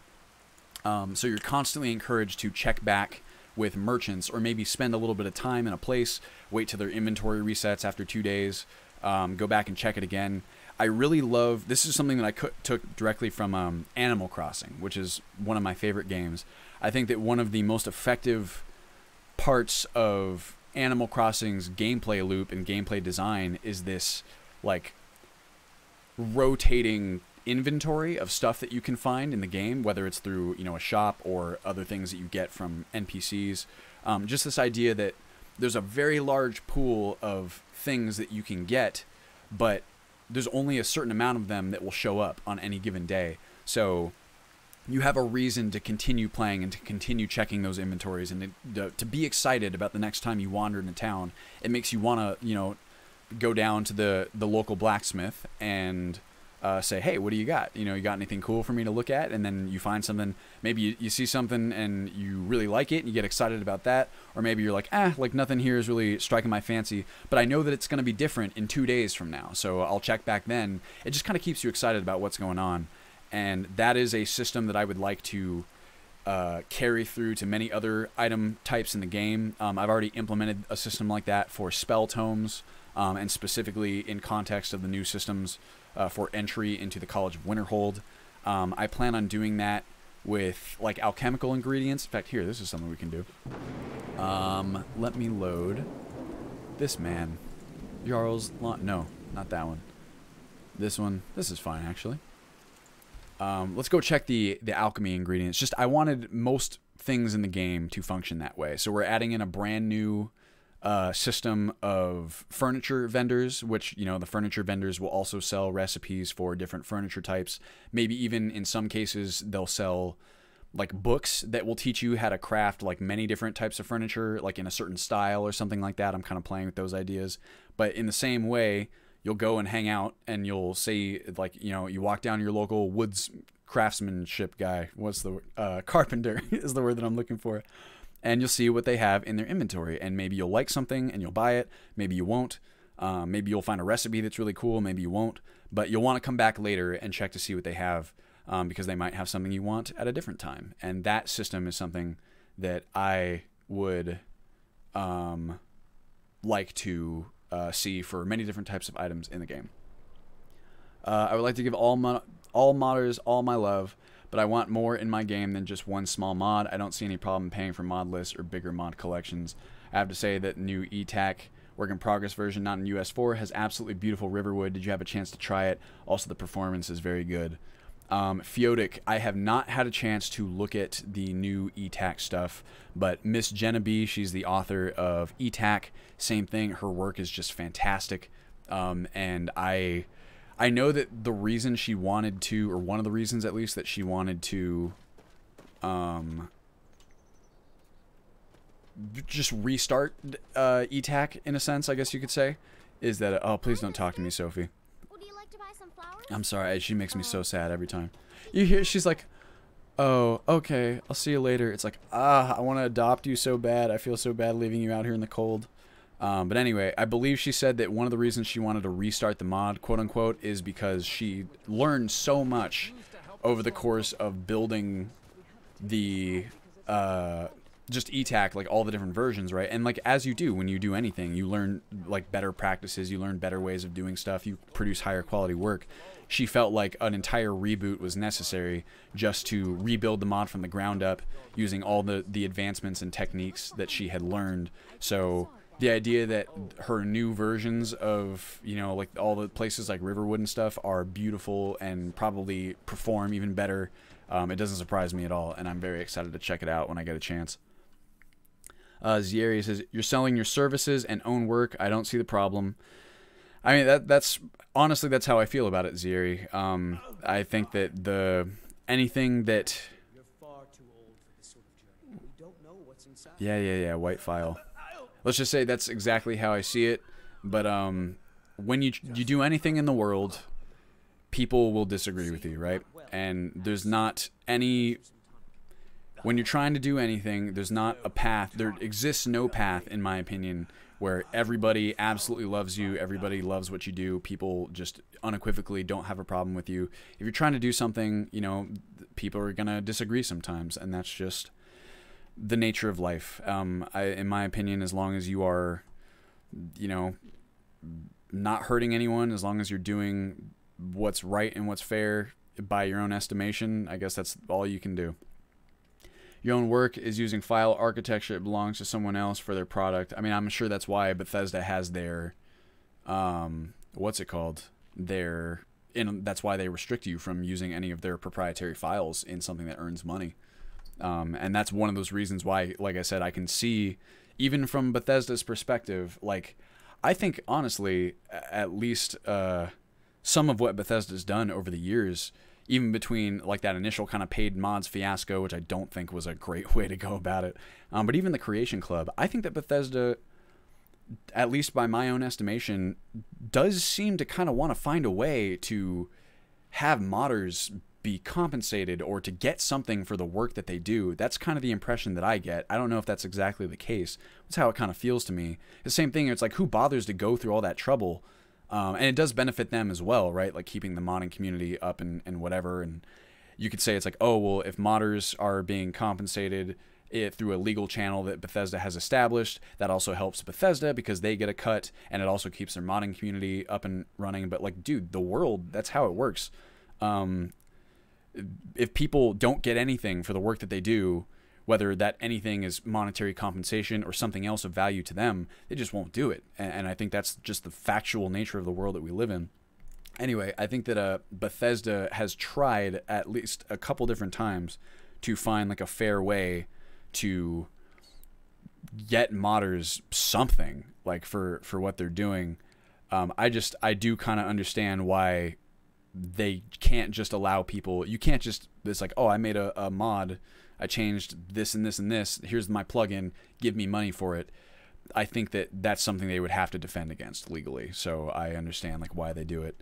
That's why I think it's up to other people. It's like, okay, well, if that is a factual restriction, find another way, you know, or find a way that works for you, that gets you something of appropriate value to you, that doesn't violate any sort of laws or doesn't violate what is not your place to violate. Complicated questions. Now let's talk to this man. So close to the answer. Now you want the white file, huh, Norellian? Take a look. Let's see. So, this is pretty... So, someone was saying this in the subreddit, where... Shadow Shane, it looks like Cataclysm Dda fixed the bug where food freezes solid in the time food left its container to your mouth. Glitches can sure get amusing. I heard about that, actually, in the subreddit. For anyone who doesn't know, Cataclysm Dda is a really interesting new kind of procedural roguelike RPG. Takes place in like a post-apocalyptic universe. Or it's a universe in which the apocalypse has kind of just happened, I believe. I've actually not played it myself yet, but I've really been meaning to, and I've been following it. And I guess they added some sort of system for food freezing, and it wasn't working exactly as intended, because people had their food, like Shadow Shane says. It's like you had a container where you're storing your food, and in between, when you brought it out of the container to get it to your mouth, it was freezing in that amount of time, which I don't think works super well if you're trying to eat. Zieria says, it's working. I always find nice stuff in the shop. In Lexi mod list, it's quite a problem, just bland stuff. Well, I think that, I said this in the last thingy, in the last stream. If you are required, like one of the constraints of Skyrim is that it's not a huge world. It's pretty big, to be honest. But you will still, over the course of a whole character, especially with the slowed down pace of Requiem and Ultimate Skyrim in particular, you will be going over the same. Oh my God, will you guys shut up? Thank God. You'll be going over the same areas over and over again. And so, if that's the case, and there's really no way around that. There's no way around that, just by virtue of the game itself. I don't care how much content you put into the game. You're going to be asking people, and any game is like that. There's a finite amount of content that can be in the game just by virtue of man hours. So if you're going to be asking people to visit the same areas over and over again and to kind of exist in this world that they'll be visiting frequently, all the different parts of it, you have to make that interesting. There's a few different ways you can do that, but I think that has to be a priority for you as someone who is designing the experience. And I think that's why a lot of people, let me just say, and this is not comprehensive, it's purely anecdotal. I don't know a lot of people who spent more than, let's say, like 60 to 100 hours with Skyrim vanilla without mods. I think that in like the amount of time, like you spend like 60 hours in the game, and at that point you have really exhausted like anything exciting, really. It's long enough to do most of the quests, I'd say, especially if you use fast travel. After that point, you know, pretty much like you're not finding really any exciting. ST on Xbox, you had 3,000 hours on vanilla. Well, there you go. There's an example that kind of blows what I'm saying out of the water, at least in that case. That's crazy to me. How did you do that? Is just really enjoy the world, or I mean, I guess there are reasons. I was a god. Huh.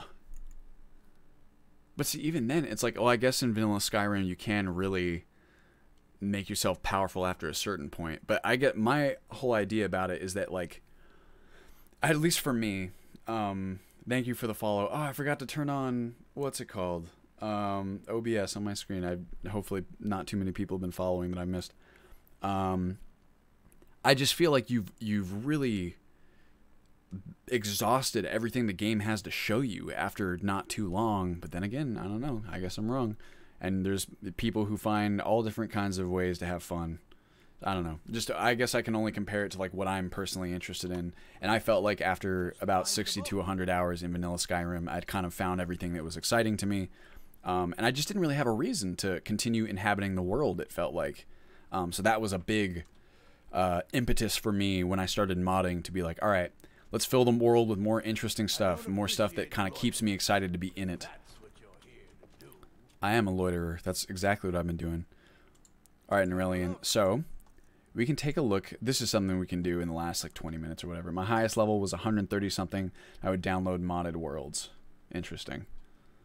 Very, very interesting. Let's go ingredients, ash creep clusters. So we've got a fair amount of stuff here. The idea was that the amount of ingredients that alchemists have is a little bit much. I can kind of see that here. There's a pretty wide variety of ingredients that can show up, but this does seem like a little bit much. But maybe I'll feel different when I go in and check the leveled lists, which is something I did not that long ago for alchemists when I was editing potion amounts.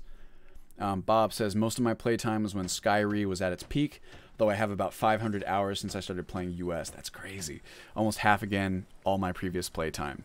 For whatever it's worth, Bob, Skyrim was a huge, huge thing for me too. I would say that the majority of my playtime was also spent with Skyrim installed, and that was one of the first things that really inspired me to go ham when it came to modding. One of the things that said, okay, this game can really be, like, the mods can be not just superficial, but this thing can be totally different with stuff like overhaul mods and just if you really dig into it. So Skyrim will always hold a very special place in my heart, I would say. Truly, Ultimate Skyrim is the best version of Skyrim / modded Skyrim I've ever played. I would never go back to vanilla. Well, I appreciate that, ST. That's how I felt when I first played Requiem. Man, when I first played Requiem, so Skyrim was the initial, let's say, inspiration, you could call it. When I first played Requiem, damn, that was a real game changer. It was like the feeling that I got from Skyrim, but just cranked up, you know, to 11. It just felt so right. It just felt like, oh my god, it's one of those things where I was like, oh yeah, like, why can't I do that, like, in the game? Or, like, why wasn't it that way, like, from the beginning? It just felt so correct to me. Like, yes, this is how it should have been from the beginning. And I never looked back at that point. I just, hey, guy. I don't think that I've said this before, I don't think that I've played a non-Requiem game since I first installed Requiem. The only exception to that would be when I played Special Edition very briefly, just to look at the improvements that it brought to the table. I played it with Liz, just for fun. But even then, oh my god, I was bored after like 2 hours. Skyrim was good. Requiem is 100 times better. Your game looks so good. Thank you very much, Ominous Presence. Hopefully everyone's game will look like this if they follow the instructions for the download. And let me tell you, there's plans to make it look even better, especially when it comes to people. With, like, the Windsong character overhaul and whatever. Who's this man? See those warriors from Hammerfell? They've got curved swords. Yeah. Captain Lonely Gale. Hey, what kind of captain are you, my guy? Well, nothing. At least not anymore. Folk just call me that because of what I used to do. I was a sailor for many a year. I made my coin as a trader, and in time, I bought my own ship. Cool. When I retired here in Windhelm, most folk already knew me as Captain Lonely Gale, and the name just stuck. Cute. Look at this. I'm gonna just show this off really fast. Get that breath out of the way. Look at this texturing from rustic clothing. It's so cool. It just looks so good. Oh my god. Zeri, Requiem has its problems though. Oh sure. I mean, anything does, especially when you were changing, and this is something that I've personally encountered, just with the scope of Ultimate Skyrim. When you are trying to fundamentally change so many systems, how the entire game works from a very fundamental level, you are asking for a lot of work. It is an insane amount of effort to do that, and there's going to be problems. There will be little, either like legitimate bugs, things that don't work the way that they're intended. There will be design choices that end up not working out the way that you hoped because no one really caught it in testing or thought to test it a certain way. There will be design changes that work exactly how you intended that some people just don't agree with. This kind of relates to what I was saying earlier, where when you're trying to do anything of note or of significant size, you make waves, and not everyone will agree with like how it goes. But to me, it's like, God, I'll take whatever problems Requiem has over vanilla Skyrim any day, and I am willing to, it's like whatever issues I have with it, I try to fix or add on to with mods or whatever. And then, thankfully, there's a market to share that with all you guys, because you guys are interested too. Requiem is the game, Skyrim is the mod. Ain't that the truth? I had that feeling with Requiem, but I like my own overhaul even more. Well, and that's exactly what I'm talking about too. It's like you look at it and you go, okay, well, I see what you're doing. I like this part. I really don't like that part. I feel like I can do it on my own, and I'm going to do that, and I'm going to make it, exactly to my liking. It's beautiful. I do say so myself. S1 Silton, I'm going to pronounce that as Silton, started following this project a couple weeks back. Amazing, by the way. Any plans to add Inigo? Thank you very much, man. That's a distinct maybe. I've obviously gotten a lot of requests for Inigo.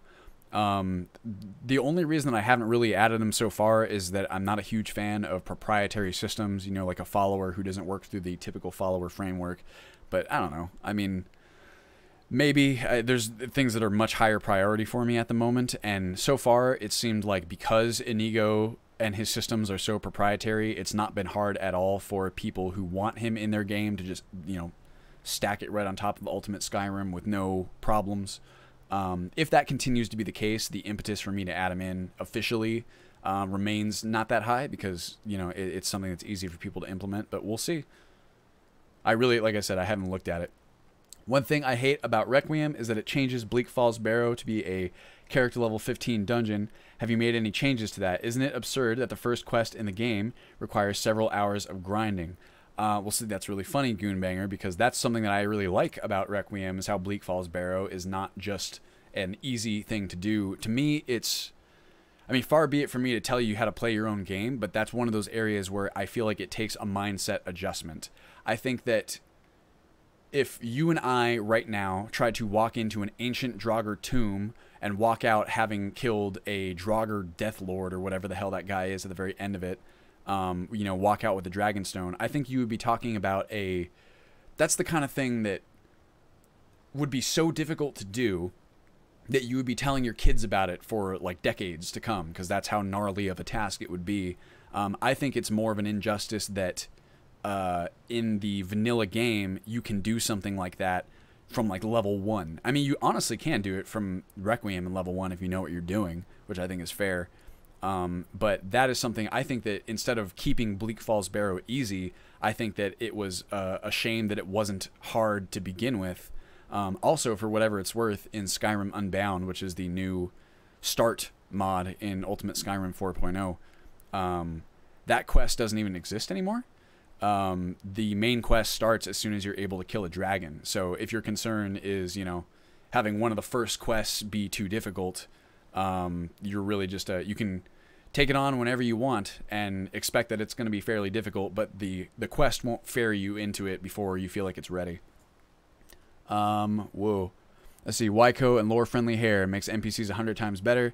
We need a children overhaul, though. Children look weird AF. So all that stuff is planned to be changed. There's only not a children overhaul right now because I removed whatever one we were using before. I think it was TK Children for compatibility, and I just haven't revisited that area of the game. But you guys can rest assured that after 4.0 releases, my God, do I have plans to just... Oh... I'm really proud of what Ultimate Skyrim is now and what we are making it into for 4.0's release, but I'm pretty confident in saying that 4.0 is just the beginning. Where I think this installation can go from that point forward and from that basis, let's just say I'm really excited about it because I think there is so much additional room to make this thing into something even more special. And I'm very excited to attempt to do that, we'll say. My PC couldn't run this. Maybe it could if I use more than 90% of my processor's power without my PC hard rebooting. Well, Ominous Presence, we definitely prioritize allowing people to play. So hopefully, we try to make some edits to like the ENBs and stuff too, so that they are an appropriate compromise between visual fidelity and performance as well. Hopefully you can get some of the graphical enhancement mods. Sorry, I start to melt when I've been talking for too long into the final installation. ST, I'm adding RS Children to my load order. That's probably what we'll end up going with, barring any significant problems.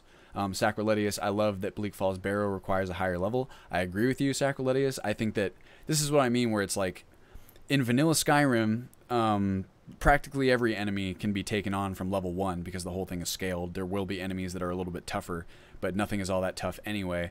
And I think it's like it's the importance of pacing.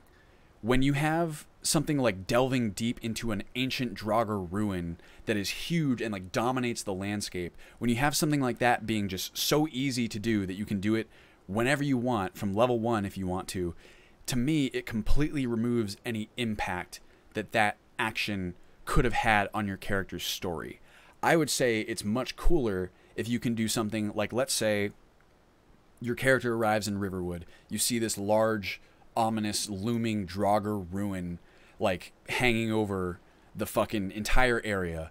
Maybe one day you get a little bit brave and you go up to try and investigate it, and you make it far enough in that you start encountering undead who are straight up like really fucking you up as like this relatively green adventurer.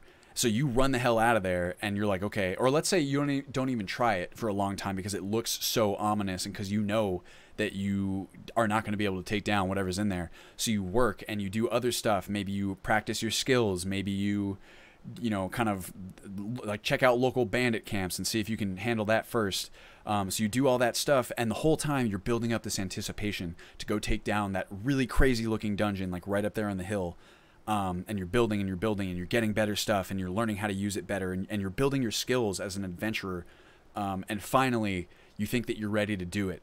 So you go to the local shops and you get all the things you're going to need. Use whatever skills you have so far to prepare as best you can. Maybe you were an alchemist and you kind of, you know, get your stuff ready and make a whole bunch of potions that you're going to take with you. And then you go to take down that thing. And it's still challenging, and it's, you know, definitely not a cakewalk. But let's say you make it through that dungeon, you get whatever cool ass loot is at the end, you kill all the stuff, and you come out the other side. I think that is like an infinitely cooler experience than seeing it going, oh yeah, and then walking right in, killing everything, and then coming out the other side like it was nothing. I think that is, to me, a waste of potential. I prefer that delving into an ancient Nordic city shouldn't be a milk run for some random level 1 bum. It's a tutorial dungeon, BB. That's so. Here's my thing: a tutorial dungeon is almost an oxymoron in and of itself. I mean, I get where you're going for. It's like, okay, they intended this dungeon to be a tutorial. I don't agree with that design decision. I think it's like, okay, if you want to make a tutorial, make something like, send them through something that is appropriate tutorial content. You know what I mean? Maybe like a small bandit camp or something that's specifically designed, something where you're not going up against ancient evils that have existed for millennia. If you're going up against ancient evils that have existed for millennia and you're level fucking 1, I'm sorry, but I think that is a misappropriation of narrative anticipation, we'll say. Let's see. Oh, I'm missing chat here. Here's what I'm gonna have to do. I'm gonna alt tab because I mean we're almost up to the end. I'm just gonna go pure Q&A. You guys don't mind, because I'm missing some of this. Let's see. Bleak Falls Bay requires a highlight. Makes sense as it's populated as it is at the end too. They're guarding a valuable artifact. Exactly that, Holly. It's like I said. This is an ancient Nordic city that is inhabited by some scary ass creatures. That shouldn't be something you can do at level 1, or it just creates this very weird like pacing where it's like, okay, where the bar is set there at level 1, you're going and killing all these crazy ancient evils. How are you supposed to build on that, like narratively, you know? Delving into ancient Nordic ruin, blah blah blah. Is Requiem designed to keep the game having tutorials at all? I'd argue that it's not. Requiem isn't designed for first-time players. I would say that's true, Holly. I would also say that Requiem does a good job of making Helgen into an appropriate tutorial if you view a tutorial as something that teaches you the game's mechanics. If you view a tutorial as being inherently easy, then Requiem's version of Helgen probably won't seem like a tutorial for you at all. And this is where you have a lot of first-time Requiem players getting really upset when they run through Helgen, because, you know, obviously Requiem Vanilla does not include any sort of alternate start mods at all. It just sends you through Helgen the way you normally do. See, that I think is a perfectly fine tutorial, because it's a, you know, all you're doing is fighting against humans, maybe a couple creatures that have found their way into some caves, but it's a good opportunity to teach the player how the game works without pitting them up against things that they wouldn't reasonably be able to overcome with what they've learned through the tutorial. It's still very hard if you don't know what you're doing because it's Requiem, but I think that the Requiem designed Helgen tutorial is actually really solid. And honestly, it's something that I wish we could somehow retain the option to do with Skyrim Unbound as it's implemented right now. Maybe that is something that we actually can do. I've just not really looked into it. Requiem is a start for difficulty overhauling. ST says, stop hyping me up, Belmont boy. I'm already losing so many hours of my life. Dude, you and me both. in different ways. I don't like that you still get OP at high level, though. Now, I'm okay with that as long as it's appropriately difficult to achieve. It's tricky. Because I don't know.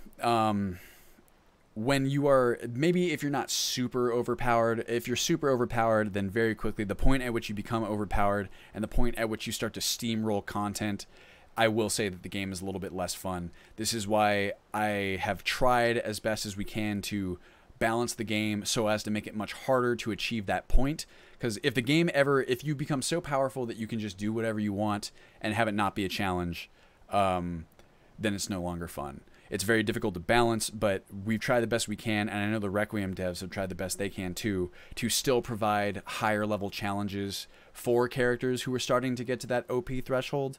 I think that Fozar's Dragonborn edits do a really good job of that. I think Requiem's edits to Dawnguard do a really good job of that in making the content like pretty fucking hard unless you are like a pretty well-established character.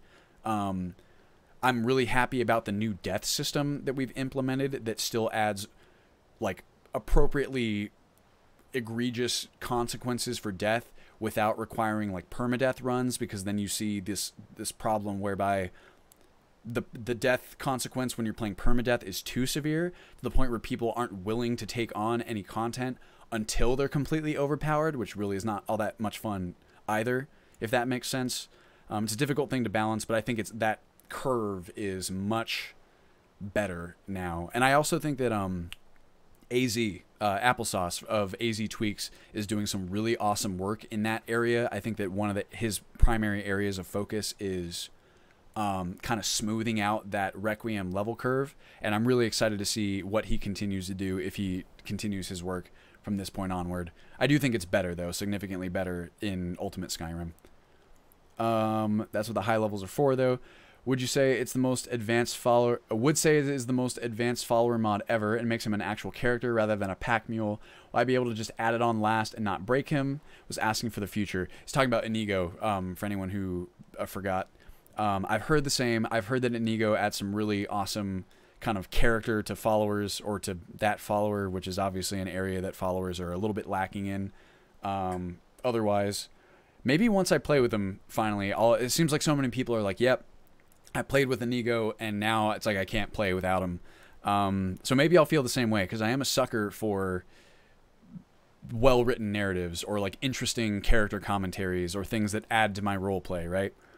So maybe I'll feel the same way. But regardless of whether or not we implement him officially, Silton, I do believe that you should be able to tack him on with relative ease. Like I said, as far as I know, most of his systems are fairly proprietary and self-contained within the mod itself, so it shouldn't really touch anything else in the installation. If we don't end up adding it officially, I'm sure that there will be people in the community who will be like, here's how you install Inigo if you want to, if it requires any additional instructions at all, which it's very possible it might not. Sacriletia says, I want challenge at every level. As soon as I start one-shotting enemies, it's time for me to start a new game. A lot of people feel that way and say, yeah, being OP just isn't fun. It's tricky because you want there to be some sort of goal where it's like, oh yeah, I want to be able to make my character so efficient and so powerful that I can take down stuff like much more easily. But I think a lot of people do agree that when you get to that point where you face roll everything, it's not so much fun anymore. So there's a few different ways to address that. I think that being able to make your character into like a godlike being is still fun to be able to do. It's just, you know, you adjust the balance as necessary, or you make it appropriately difficult to get to. Or you just, you know what it really is too, is you just make it, you make the game as much fun as you can make it at every level. And then at a certain point, you kind of just have to put it into the hands of the players. I like carefully curating balance as best as I can. As I've said in many other streams and at many other times, I really dislike anything super exploitative, and I try my best to eliminate exploits at any opportunity so that players don't have to rely on their own willpower to do that. But you can't do it completely, and you especially can't do it in the case of a player who knows so much about the game experience that they are able to do stuff like metagaming, that they know exactly what to get and where to go in order to make their character into those face roll levels of power. That's not something I don't think you can eliminate entirely, so you just do what you can. Yes, you mean Reef the Bro says you mean Helgen. I'm assuming that's when I was talking about the dungeon. Maybe I picked a different dungeon or said a different one. I was talking about the Helgen initial tutorial dungeon. Delving into a dungeon is delving into the unknown. You can't tutorial that. That's kind of my philosophy as well, Shane. At level 1, you don't even know how to hold your sword. It's not a tutorial dungeon, though. Helgen is. Yes, that's how I feel. There are not levels in lore. You mean inexperienced adventurers. Well, levels are an abstraction of experience. That's just how games work a lot of the time. Gilga says, man, I'm really behind here on chat. Hello, nice work. Do you plan to make a version of Ultimate Skyrim for Special Edition? This is a question that I get a lot. I would really like to. I would like to take advantage of a lot of the improvements that Special Edition brings to the table. See, Kalali says, until Requiem releases an official port for Special Edition, probably not. That's pretty true. That is one of the major obstacles at the moment, is having an official Requiem version of Special Edition. I'm not super comfortable even looking at Special Edition until that is the case. There's also the idea that some of the core mods that Ultimate Skyrim uses have not been ported, or there are no plans to port them. That is changing as the days go on. That's becoming less and less the case.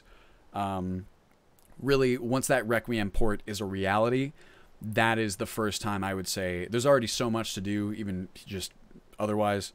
If that Requiem port becomes an official thing that's happening for sure, then I will start looking seriously at Special Edition.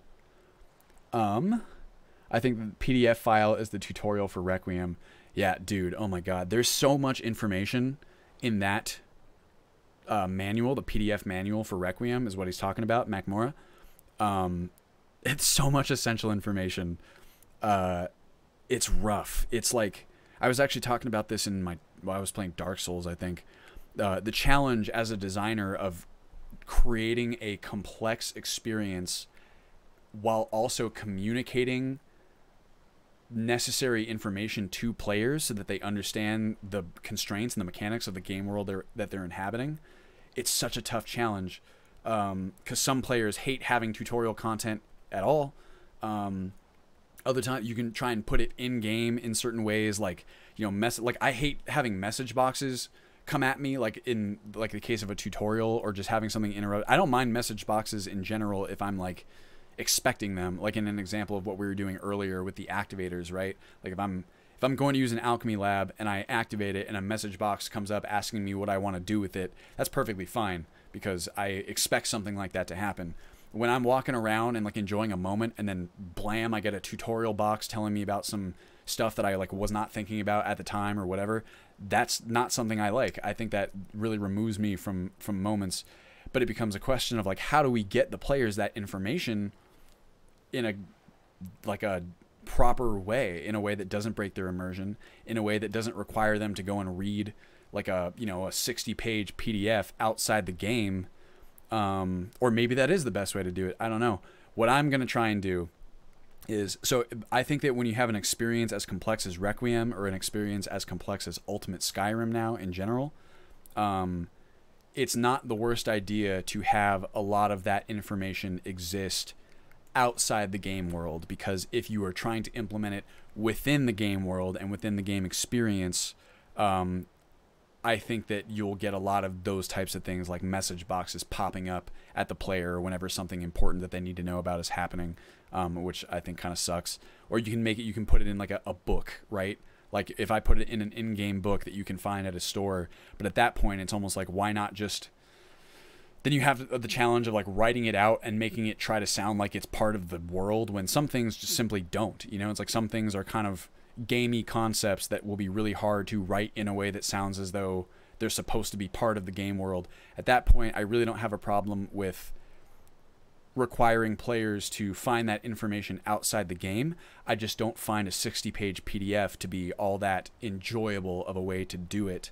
And I think there's something to be said about making that process as enjoyable as possible. So my strategy for that, and maybe it'll work, maybe it won't, is to have this is one of the things I want to do after 4.0, is to create a series of videos, tutorial concepts. I plan on kind of releasing them all under like the same moniker, something like Ultimate Skyrim Library or Ultimate Skyrim Codex or something like that, that just in an interesting, visually interesting and narratively interesting way, maybe narratively interesting is a strong term, but just creating an interesting video saying, hey, here's how this works in the game. I think that's so much more interesting and engaging for people than like a 60-page PDF document.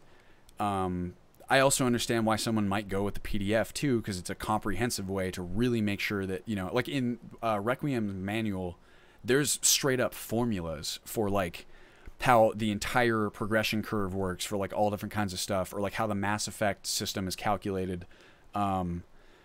It provides, like, you can't really do that in a video, or if you do, it's like a little trickier because then it starts getting kind of boring. But that's what I plan on doing, if you guys are curious, is making a bunch of videos for those.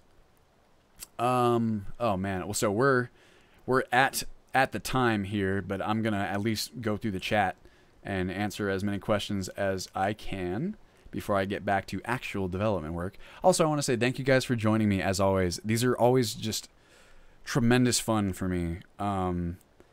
It's nice being able to interact with all of you guys about Ultimate Skyrim. As I said earlier, I don't get a lot of opportunities in my day-to-day work to really talk shop with people about this kind of stuff, so it's really a lot of fun to do that with all of you, and I appreciate you joining me for these streams. And there will, of course, be another one next Monday at 10 a.m. So let me work my way through this chat here. Let's see. You should look at Rustic Children as well. Huh. I'd not heard of that, ST. Is it also by our man from Rustic Clothing, or is just similarly named? I'm going to write that down, because I was pretty definitively... Oops, smacked my microphone. Going to go with RS Children. Rustic Children. Wrote it. Getting OP in Requiem is fine. My only problem is the only endgame challenge being Alduin. I'm hoping the Requiem devs buff the Galdersons, Red Eagle to be more worthy foes. There's a mod on the special edition that does bosses justice. I agree with you there, Ominous Presence, because really, I'd say, from what I understand, because I very rarely make it anywhere close to Requiem endgame, because I don't get to play that much, at least not right now. There's not a whole lot of endgame level challenges. I would say that from what I understand, a lot of the Dawnguard content does get there, and like I said, with Fozar's patch, a lot of Dragonborn content might qualify as that as well. Stuff like Mirak, but I don't know that from firsthand experience. That's also an area in which hopefully there will be some content mods out there that meet kind of our threshold for inclusion. Stuff like Dark End, which we have planned to evaluate. Stuff that can provide that kind of end game content, because I think most people would agree that the early game is easily the most fun part of Requiem. That's even vanilla. I would say now in Ultimate Skyrim that's still the case, because there's even more cool stuff to do in early game. And I would say that the death system kind of keeps you in that early and mid. I would say right now in Ultimate Skyrim, the early and mid game are stretched out significantly farther, and there are a lot more things in the game that keep those parts of the curve interesting. High-level gameplay is an area I think that has been less looked at in general, because players don't typically spend as much time there. But, we're always improving it. So if it comes out that high-level gameplay could be made more interesting in ways, then that's something we'll look at. Something I will look at. Another thing I would like to discuss is Skyrim Unbound versus Live Another Life. Does Inigo still start with an ebony bow, because that's a bit OP at level 1? If that's true, Sacrilegious, then that would definitely need to be changed. But that is super easy to change. I don't really know how to tackle the OP problem aside from role-playing. Like, if you know what to do, it's easy to do anything. That's what I mean, where at a certain point, when someone becomes familiar enough with the game, they'll be able to make themselves crazy OP no matter what you do. You just do your best to eliminate anything that is blatantly exploitative. You know, like I've said this before too. There is a game design. I read this in like a game design book one time, and I wish I could remember which book, or maybe it was like an article because I don't read that many books. I wish I read more. I've been reading Attack on Titan, and that's a manga, not a book. It has nothing to do with design. It's a good story though, if you're interested. But anyway, there's this idea that players, when playing a game, will, if they encounter, like, let's say your goal, and this is true for something like Ultimate Skyrim, but just as an abstraction, let's say your goal is to accumulate a large number of resources. If the player identifies a methodology that is clearly most efficient for gathering resources, even if it's like some bullshit exploit, something in Ultimate Skyrim, let's say that there was one recipe that the players always had that is very clearly like the best way to make money because the opportunity cost of finding the ingredients is very low and the value of whatever you produce is really high. What players will do is defer to that most efficient methodology to gather those resources to accomplish their goal.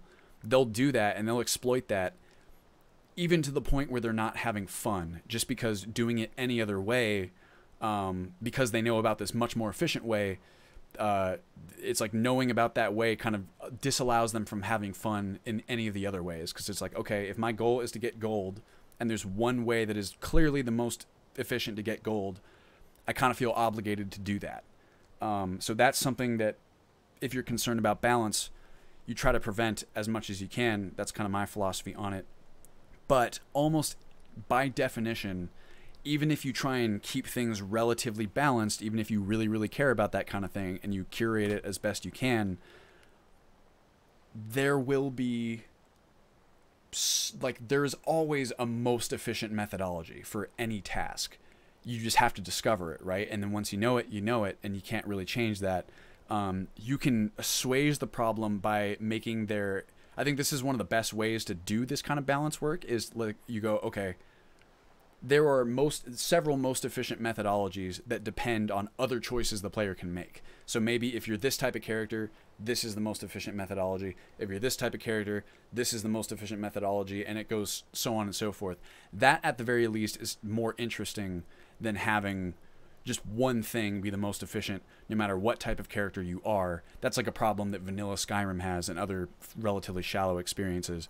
That first kind of structure that I outlined, where there's several different most efficient methodologies depending on what type of character you've created, it's still, you know, at the end of the day, you could call that like a failure in balance. But I don't know a better way of doing it. And like I said, I think that's preferable. And it's also, you know, it requires players to spend a lot of time before they figure out those most efficient methodologies. And that's all time that you are having fun playing anyway, you know? Let's see. Oh boy. RS Children touches it. I feel like, let's see, how many viewers are in the chat right now? 21. Jeez. I feel like that's significantly more than there was at other points. It's always right towards the end. Everyone floods in.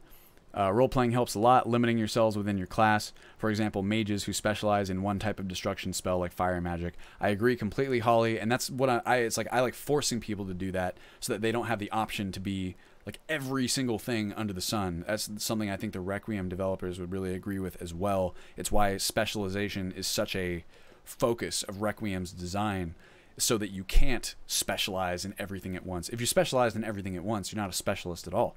In vanilla Skyrim, not to constantly talk shit, in vanilla Skyrim, you can level up every single skill and get every single perk. As far as I know, that's still the case. And even if you do all that, being a stealth archer is still the most efficient thing to be anyway, right? Let's see here. Self-restraint is very important. It is if you want to preserve your own fun, because like we said, at a certain point, there will always be something that is the most efficient way to do stuff. And sometimes just knowing what that is can completely remove any motivation you have to play. I think a good example of that, one of my favorite games of the past couple of years is Stardew Valley. I highly recommend it to anyone who is interested in systemic games, who's interested in well-designed RPGs. It's also a very relaxing experience depending on how you go about it. For me, it's not super relaxing because I was so enamored by the carefully designed systems and the way that they all interact with each other that I was like super concerned. I almost turned myself into a metagamer where it's like, okay, I have exactly this many hours and like this has to be the most efficient use of my time or else I'm going to restart the day because I didn't get to do the things I wanted to do. That was fun for me for a while.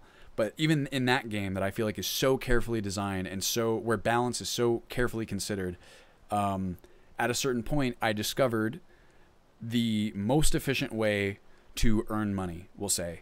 And once I had done that, I found that my interest in continuing the game fell off significantly because the primary goal in that game up to that point for me, other people play it for different reasons, but I found that my primary goal was to make the most efficient farm possible, right? And so once I had done that, I kind of felt like the game was over for me a little bit. And that's what I mean when I say that when there is one way of doing things that is clearly the best way, players will choose that and then they won't be having a good time anymore. And it's impossible to stave that off forever, but I think that there are strategies that help you prevent that from... I mean, even before I realized that, or before I was able to do what the most efficient way was, you know, via the game's own systems, I was like 100 hours in. So you could look at it that way, where it's like, okay, if it took me 100 hours to get to the point where I am able to do this most efficient methodology, I kind of got my money's worth out of that game for like how much I paid for it and whatever. But I do like to prevent that from being the case as best as possible. I feel like I've been talking about that for the past 30 minutes. It all kind of relates. I guess it makes sense too that you guys' questions are about that, since that's what we're talking about. Let's see here. Apparently, so Inigo does start with an ebony bow, which is something that that's a perfect example of the kind of thing that we would fix. It is something where if you have self-restraint, you would just remove it from him and give him something different. But why force the player to do it when we can easily do it ourselves? Hey Dima, how you doing? Great to see you. His bow is very sentimental to him. Oh man. Problem is that he has a dialogue line mentioning it. Well, it's fairly easy to remove that dialogue line as well. Sad though. Hey Atru, how you doing? I might need to edit the line as well. I'm not sure if it's made by the same guy. Sacroletia says, I did Dawn Guard overhaul as well. Feel free to include it in US. It's really awesome, Sacroletia. Is that geared for Requiem specifically? Because if so, I will definitely look at it. Ominous Presence says, true, you could always add Minor Arcana, AZ tweaks, and Breaking Bad to add more difficulty. Minor Arcana, or at least Minor Arcana Reborn, is already in the installation, which is kind of a continuation from, you know, Minor Arcana has always been in the installation. But selectively, there are certain things that I have changed. Like, for example, the Forsworn in 4.0 are not nearly as strong as they were in 3.4 and as they are by default in Minor Arcana, just because I think that it's kind of it's something that makes the game's balance a little bit strange. It makes it so that the early game and the mid game, I think, are a little bit less exciting because Forsworn almost become inherently end game enemies, and I feel like, I don't know, it's just a little bit more fun to me to have them. They're still fairly strong, but they're not quite as strong as they are in default Minor Arcana. As for AZ tweaks, Breaking Bad, I really don't know a whole lot about. AZ tweaks is something that if we were ever to include AZ tweaks, it would be a monumental task, and it's something that I would definitely really want to give an appropriate amount of time and attention. And I've spoken with Applesauce, and like back when I was kind of initially planning on including it for 4.0, if it was something he was amenable to, and he told me at that time that there were still changes that he wanted to make to the mod before he was comfortable having it included in something else. So who knows as far as that goes. Okay, I'm down to the very bottom here. ST, if you want to add Inigo to Alt Sky, make sure you pick up the patch for Requiem. I installed RS Children for 1 second. Everything was messed up. There's tons of compatibility patches I would need to install. Picked up Rustic Children instead. Well, compatibility patches and just compatibility issues in general are typically no problem for us. That's probably my own... If there's an area in which I have any expertise at all, you could say, that would be it. That's kind of what happens when people build out 350 mod lists. Endgame Vanilla Skyrim, Jack of all trades, and Master of all. That's what I mean. It's so... I mean, I know that that's fun for some people, and I think that Skyrim vanilla from the ground up is built to be a power fantasy. That's fine. It's just not what I personally find engaging. It's like your character is built from the ground up to be like a Mary Sue, like self-insert, like, I'm the harbinger of the fighters, the companions guild, and also I'm the leader of the mages guild, and I'm the speaker for the Dark Brotherhood, and I'm the leader of the thieves guild, and I'm the dragonborn, and I'm the super specialist guy in all the land. Oh yeah, and I'm good at, everything in this world that a person can be good at. I'm good at all of it. Not only am I good at all of it, but I'm better than any person in the whole world out there. It's like, Yorlin Greymane, the famed smith who's been working at his craft for decades. Well, I'm better than him at smithing because I made 7,000 iron daggers. I'm so sick. That's the kind of thing that is just not particularly appealing to me. Or how about this? You could say the power fantasy is fine if you've earned it. Like, let's say that you've busted your ass to be like the world's coolest fucking adventurer, and you've overcome some legitimate challenges, and gotten like some of the world's most powerful artifacts through hard work and like legitimate, like good adventuring. Then okay, then you can go ahead and have your power fantasy, and that's why I kind of don't mind the end game OP element of Requiem. I play Requiem for the power fantasy and the heavy motif of power corrupts really badly. That's kind of what I'm talking about, Shane. It's like, it's still very possible to play Requiem as a power fantasy. You just don't get to do it from level 1. And that's how it is in Skyrim. It's like in vanilla Skyrim, you can do anything. Any challenge in the game is accessible to you at level 1, essentially. You might, like, in some cases, like in the case of like Falmer or some of the dragon priests or whatever, you might have to try a little bit when it comes to like preparing, like maybe just carry a bunch of potions or whatever. But it's like there's no challenges in vanilla Skyrim as far as I remember. I don't want to speak out of turn because it's been so long at this point since I played vanilla. Let's just say I'm fairly certain that there are almost no challenges in the game that cannot be overcome by waggling your sword at whatever it is, or blasting your fire spell and carrying like 10 potions of health, magicka, and stamina, some decent potions, and you're like good to go. And it's like, if that's what you want your RPG experience to be, by all means go ahead, but it's not my taste. And at that, I'm gonna have to end the stream. Thank you guys so much for joining me. You know that I love doing this stuff. I really do. I love being able to talk shop with you guys. I love being able to interact with the community. I will be here at the same time next week. That's Monday at 10 a.m. PST. You can also always catch me on the subreddit or on the Discord. If you have any comments, questions, feedback, whatever it is, I'm fairly easy to reach on all these different platforms. So feel free to shoot it over to me. I can't always get back to everything in a super timely fashion, but I do my absolute best. And thank you guys for your interest in the project. I really do appreciate it.